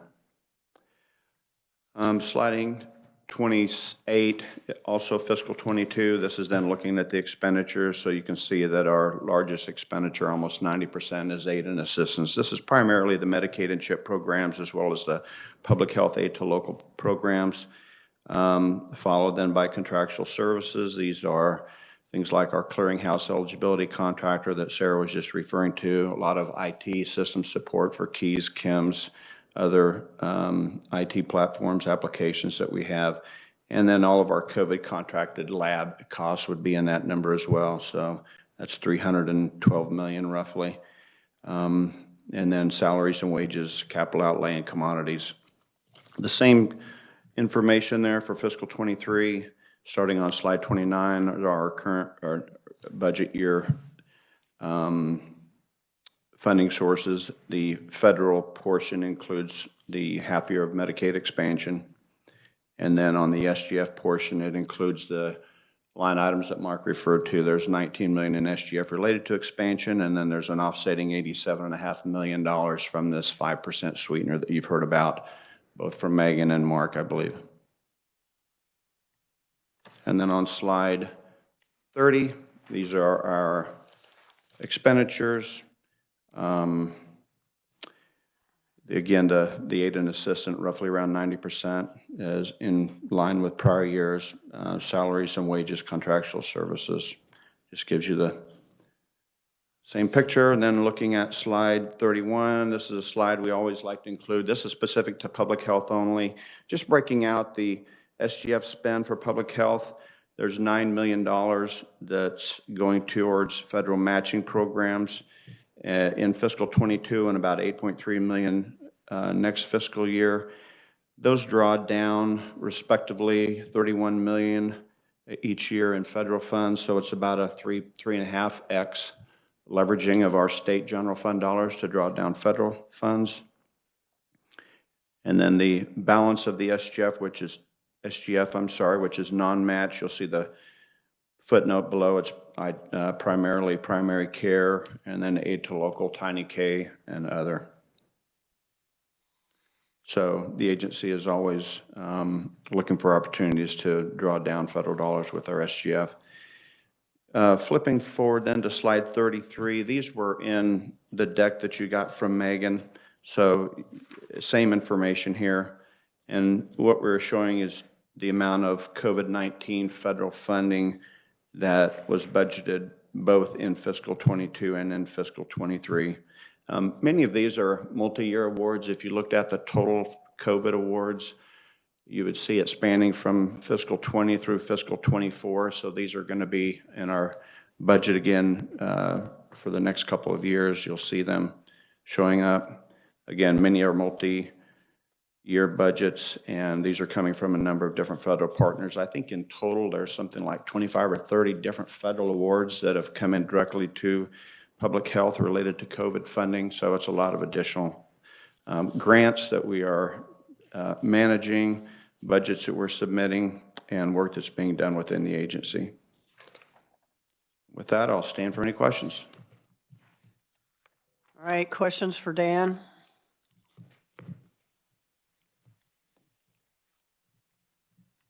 I'm not hearing any right now, so. All right, thank you, Dan. Is that the end of you guys' presentation? Ashley, I had a question about breast cancer screening. What do you know about breast diagnostic testing? Diagnostic imaging. Do we do any of that?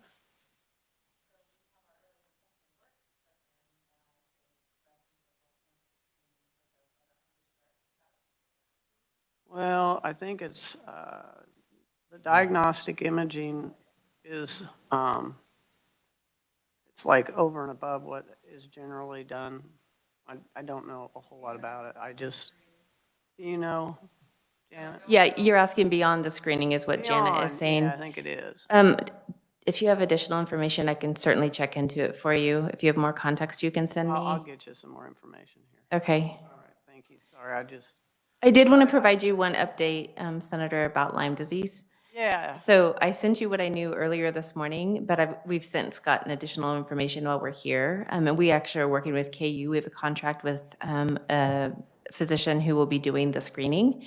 And I can send you the details. Liz will actually send it to you when we get back so you can see where it's going to start and take place. So we'll be doing surveillance like what we do for our mosquito surveillance right now. I didn't understand where you said it got taken out of the budget. When Yeah. It got taken out during the allotments, but we put it back in. Right. We just couldn't, so we couldn't act on it until it came back in. So we have it, work is being done to get connected with the right people, and they're scheduled to start working. So I'll have Liz send you all the details, and if you have more questions, just let us know. Okay. Thank you. Yep. All right, committee members, any other questions for KDHE staff? Because we do have a few more conferees. Nope, I I'm don't fine. hear any. Oh, hang on. Dan says he's good. All right, we're going to move on to Denise Seisman, CEO for Community Care Network of Kansas. Welcome to the committee. Thanks for being here. Thank you, Madam Chair and members of this committee. We appreciate the opportunity to present today. I am Denise Seisman, the CEO of the Community Care Network of Kansas, and we serve a network of 34 state-funded, community-based clinics across Kansas. These clinics provide primary, dental, mental health, substance use disorder, pharmacy, and many other kinds of care services. They provide services to all Kansans, yet they do specialize in treating the most vulnerable and underserved Kansans. In 2021, the network of clinics served 1 in 9 Kansans through more than 1 million visits. Our network greatly appreciated the increase in funding for the community-based primary care clinic grant program last year, and we support the governor's proposed funding level, which is level funding. While not part of the KDHE budget, we are going to request Spark funding, and we wanted you all to be aware of this. We will request $80 million in Spark funding to support capital projects. This furthers your longstanding support of this network of clinics and supports community economic growth. For example, the health centers could be considered community development corporations, as every dollar invested in a health center yields an additional $3.76 in economic activity. The Spark funds would allow clinics to purchase and renovate existing buildings, build new sites, or expand existing sites. Their shovel-ready projects would help them serve new communities, provide care to more Kansans, and add new service lines. For example, a health center in Northeast Kansas would purchase and renovate a building that is downtown in order for them to add dental services. A health center in South Central Kansas would add a new site in an area of town that currently does not have easy access to health care. And we have several health centers that would use additional space to train more students, interns, and residents, which is essential in addressing our workforce shortages. Investing in community-based clinic infrastructure now prepares Kansas for the future. Community Care also supports the governor's proposal to extend Medicaid coverage to 12 months postpartum. This will improve access to and continuity of care during and after birth, avoid costly and deadly complications after pregnancy, and improve outcomes for babies, which continue well into childhood and adolescence. And Madam Chair, to answer your earlier question of what happens to women after birth through our self-pay, they are able to receive at least outpatient services through our community health centers through the sliding fee discount scale. So that's not the best solution, but it is a solution and one that is currently happening. Thank you. And finally, Community Care supports extending adult non-emergency dental care under Medicaid. Dental care, as you've heard already, is often forgotten as an overall part of health, but it is central to the health center model. The cost for dental care is a financial barrier, often leading people to go to charity-based dental programs, as that is the only place for them to receive services. This type of service, while could be very important at the time, does not result in or does not promote preventive care, which ultimately is going to save the state the most money. And this way of providing or not having coverage for care increases the amount of uncompensated care that community-based clinics provide annually. Thank you for your consideration, and I'm available to stand for questions. All right, thank you. Questions for Denise? I don't hear any, so Thank you. Thank you for being here today. Next, we have Dr. Chelsea Foss, the American Dental Association via WebEx. Good morning. Thank you so much for having me. If it's all right, I will share a couple slides. Yes. And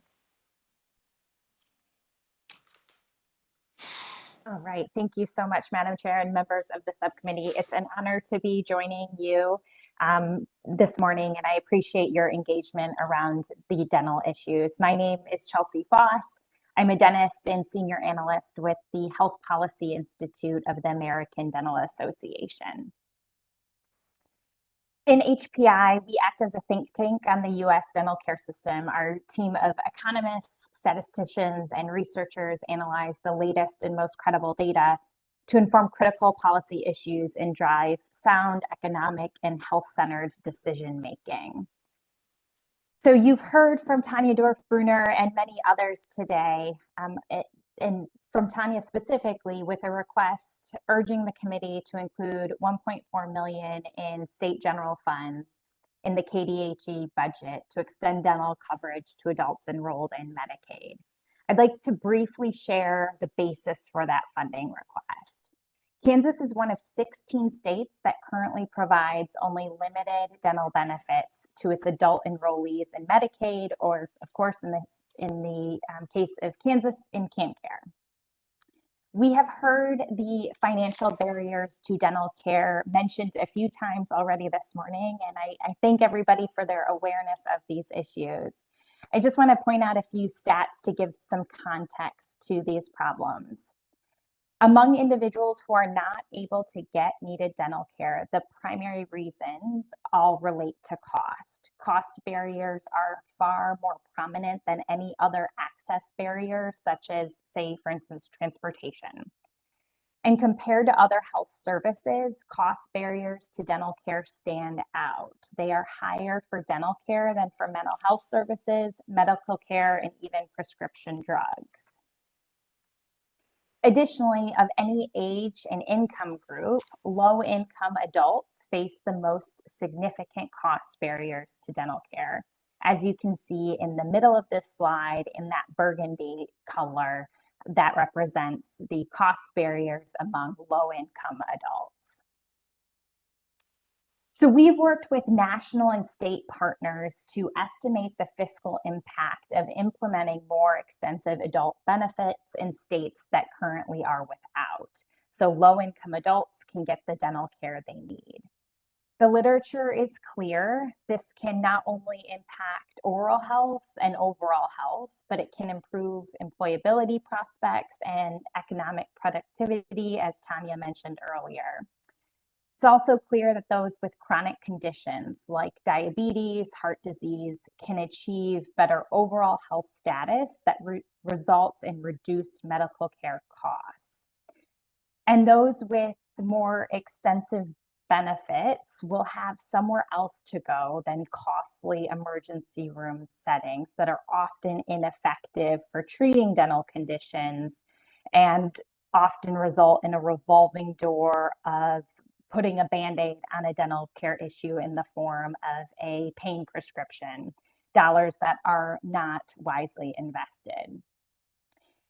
As Ms. Alnick mentioned earlier this morning, there are also measurable improvements in kids' receipt of preventive dental care when their parents have access to dental care. There's excellent new research on this that's been coming out over the last couple years.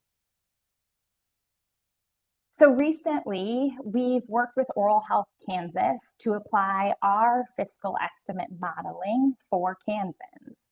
The Division of Healthcare Finance graciously provided the latest data that informed our refined state estimate. We estimate that during the first year of implementing an extensive adult dental benefit, the state share of the net additional cost would be roughly $1.4 million in state general funds. This includes the additional services for those who are already using their limited benefit. It also includes the cost of dental care for new patients that we project would use a more comprehensive benefit. For future years, it factors in savings from reduced emergency department use, as well as some medical care offsets for conditions that are associated with oral health. We've included additional details in the written testimony, and I did just want to mention, as Senator Petty had brought up earlier today, a question regarding the savings over time. So I did just want to point out while I have this slide present that we are quite conservative in our estimate. We assume that in year one, these savings will not have been incurred as of yet, that it will take time for some of these savings to ramp up. We also believe that utilization of the benefit will take time to ramp up. So that is factored in as well. And I'm happy to address any additional questions that would be helpful. Thank you, Doctor, for being here. I had a question on that 900, how the amount goes down. And I think you said savings from emergency room uses, but are those, I guess they'd be CanCare people, so you're factoring in the SGF. So I just want to make sure how you're tying in SGF dollar savings. Correct.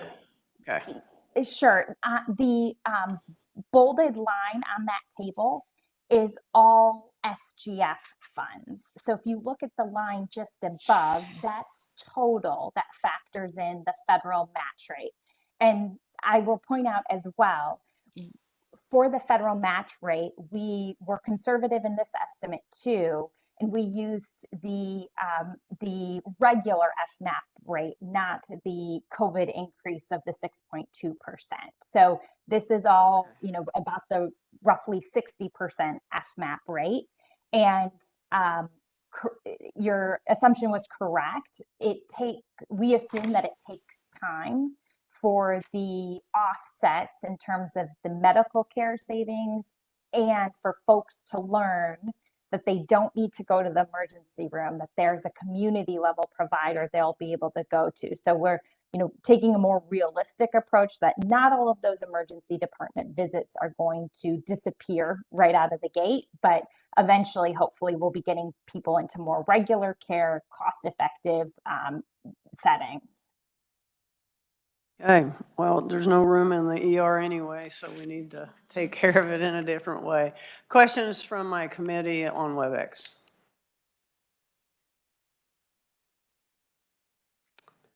I don't hear any, so we'll go on. Thank you for being here. Dr. Lisa Thurlow, DDS, WebEx. Good afternoon. Thank you, Madam Chair and committee members, for the opportunity to speak. Although I'm going to reiterate some things that others have brought up, I'd like to bring my private practice, local Kansas perspective. So I've been a practicing dentist for over 20 years. I'm in a private practice in Overland Park, as well as a dental hygiene school clinic in Kansas City. We serve patients with CanCare insurance, no insurance, traditional insurance, and I'll let you know the burden of dental disease, especially for those living in poverty, is significant. Access to care for low-income adults is at a crisis state. The majority of the counties in our state, as others have pointed out, are designated as dental workforce shortage areas, and very few providers accept CanCare for adults for many reasons, including limited benefits and restrictions that are currently in place. Dental care, again, is often forgotten, but it's integral to overall health. So untreated dental disease is a driver for many chronic conditions, including diabetes, heart disease, incidence of pregnancy complications, cognitive decline in the elderly. It's well documented in dental and medical journals that good oral health, including preventative hygiene visits and routine care, improve health outcomes. As others have said, dental coverage is in fact an investment, not a cost, as it'll save money on medical expenses in the long run. According to the 2021 Older Adult Survey conducted by KDHE Bureau of Oral Health, over 50% of the residents in long-term care facilities in Kansas had an urgent need for dental care. 45% had untreated decay. 40% had significant oral debris, which suggests they are not getting the oral care they need. It's well documented that dental disease is linked to pneumonia in nursing home residents and can lead to hospitalizations, ICU usage, and death. Nationally, as Dr. Fossey said, there are more than 2 million dental-related visits to the emergency room in 2018. And 95% of those visits were unnecessary and could have been treated appropriately in a dental office. The trend is no different in Kansas.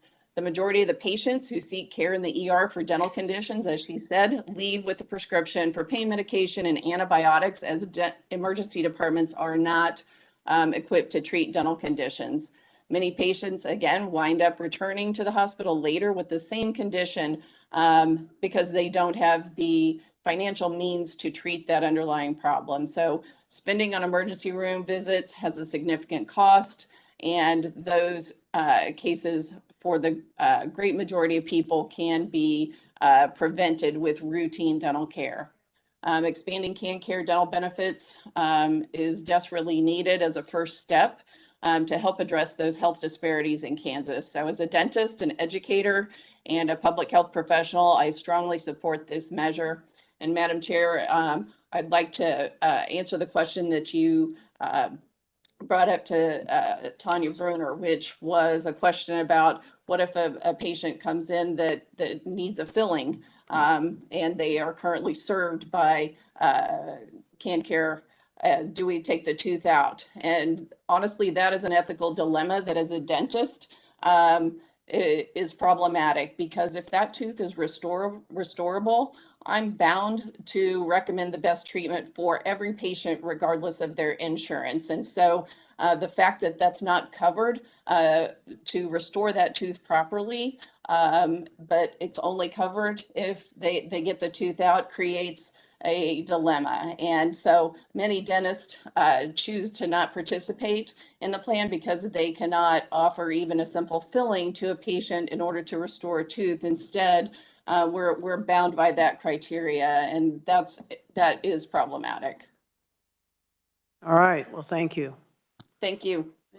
Then you gotta put a spacer in there so you don't lose your bite and everything else, so. Right. All right, questions from my committee. Senator Petty. This is Senator Petty.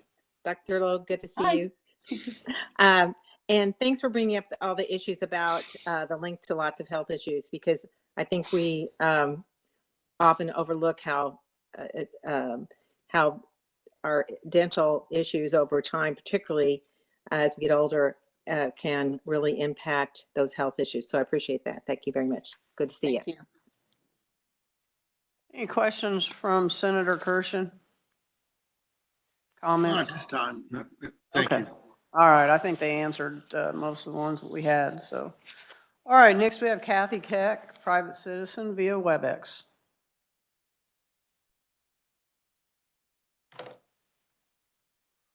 Kathy Keck, are you here?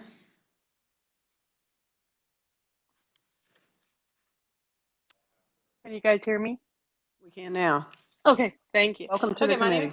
Thank you. My name is Kathy Keck, and I have my son Jacob here. We have been listening patiently. So thank you, Madam Chair and committee members, for allowing us to come. I am Kathy Keck, and I'm the mom of 5 kids, 3 with complex medical and developmental disabilities, a few who are adopted from our state. And 2 of my children, like Jacob, is one of my adult children I have. And I know you have my testimony, but I've been listening since 9:30, so I could not say this about Tiny K and how they have literally saved my sanity. My youngest daughter, who you see in the picture, came to us as a foster child at 8 weeks old, had a traumatic brain injury from being shaken, and now requires 24-hour medical care due to that. And if it wasn't from that intervention from TART, I don't think, number one, we'd have felt equipped to feel confident to take her as an adopter. And they really put her on a solid foundation of high expectations. So anyway, that's a side note, because I heard about Tiny K and I was like, oh my goodness, I would have testified about that as well had I known. So anyway, sorry. But today I want to talk just about this metaphoric cliff that adults with disabilities kind of fall off of once they reach adulthood for all medical care, but in particularly dental care. So dental coverage, as we've been hearing, it's critical for adults, but especially adults with underlying developmental or behavioral needs. It's often not covered. And as the gentleman, I don't know your name, sir, but I've heard you ask a million times about sedation dentistry. And every time me and Jacob have been cheering, like, yes, what about sedation dentistry? Because that is what a need that adults like my son have. So I'm just going to share a quick story about our story / nightmare. So when Jacob turned 18, we were no longer able to get services from Children's Mercy Dental. We had to go on an adventure to find a dentist that would provide sedation dentistry for Jacob. We were fortunate to find a doctor. He was an hour and a half away, but who cares? Many families like ours will travel as long as we have to get our needs met. He was great for many years, and then he thought he needed to retire. And so he retired. And so for the past 2 years, we have been trying to find additional dentists in the state who will see Jacob with all of his complex medical and developmental needs.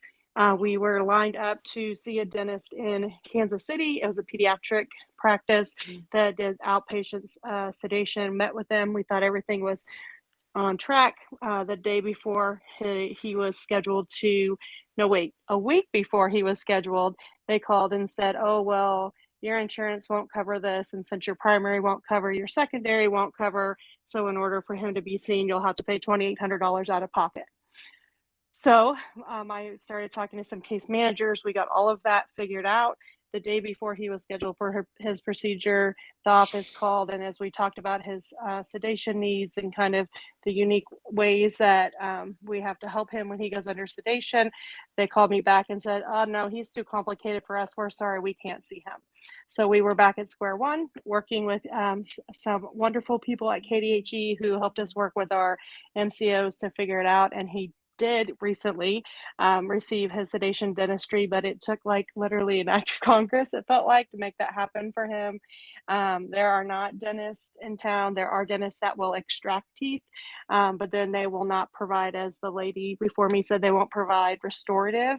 And so, like, I know we all talk about how it's critical to our overall health, but for Jacob, and I know he's a unique situation, and this isn't all people, but definitely people that experience disabilities like perhaps Jacob, is Jacob has been we've been told by Jacob's neurologist that he has extreme neurodefensiveness. In layman terms, what that means is sometimes I'm lucky to have clothes on him, okay?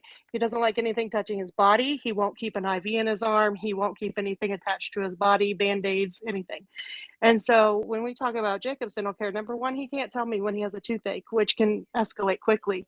And so often what happens is Jacob starts having increased seizures, or Jacob starts having increased GI issues. And then it's pretty like a needle in a haystack to finally figure out, oh, it could be his teeth, or it could be from lack of a good oral care and routine preventative care, because Jacob has to get sedated for just routine dental care. So, that might not seem too bad, but if our only solution is to start pulling out Jacob's teeth every time he has a problem, he already has dysphagia, so difficulty swallowing, that's going to impact his ability to eat. And if Jacob loses his ability to eat, there would be one solution for Jacob, and that would be to talk about a G-tube.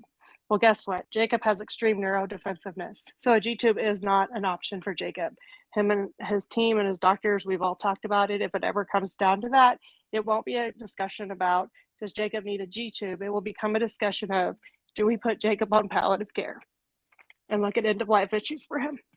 So anyway, my requests, today are to talk about the lack of dental coverage for adults under Medicaid, the lack of network adequacy, which I think was mentioned earlier for sedation dentistry.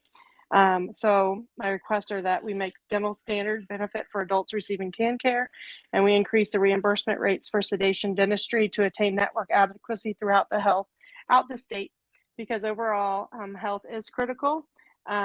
Oral health is critical to overall health, and it literally can result in life and death for individuals like my son. So thank you, and I'll stand for any questions. All right, thank you, Kathy and Jacob. Committee members, any questions for Kathy?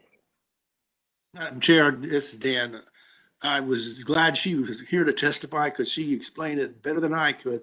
And exactly everything she said is what I've heard from other members on sedation dentistry. You can't even get the job done. So thank you, Ms. Keck, for showing up and very well explaining what the predicament we're in. So thank you for being here. All right. Senator Petty, last opportunity. All right. Is there anyone else that arrived today that wishes to testify on the KDHE budget? Anyone else? Just I don't want to miss anybody. All right, well, I want to thank you all for being here today and giving us very good information for us to take a look at and deliberate over. You don't have that scheduled, do you, when we deliberate? Did it, Jacob? Monday, I think. February 7th, is that Monday? It's Monday at 10:30, I think, in here. Okay. All right, well, we have a lot of work to do over the weekend, I guess. So. Okay, well, thank you all. If there's nothing else to come before us, we are adjourned. Thank you, Madam Chair. Well, good job. Yeah. And we stuck with you.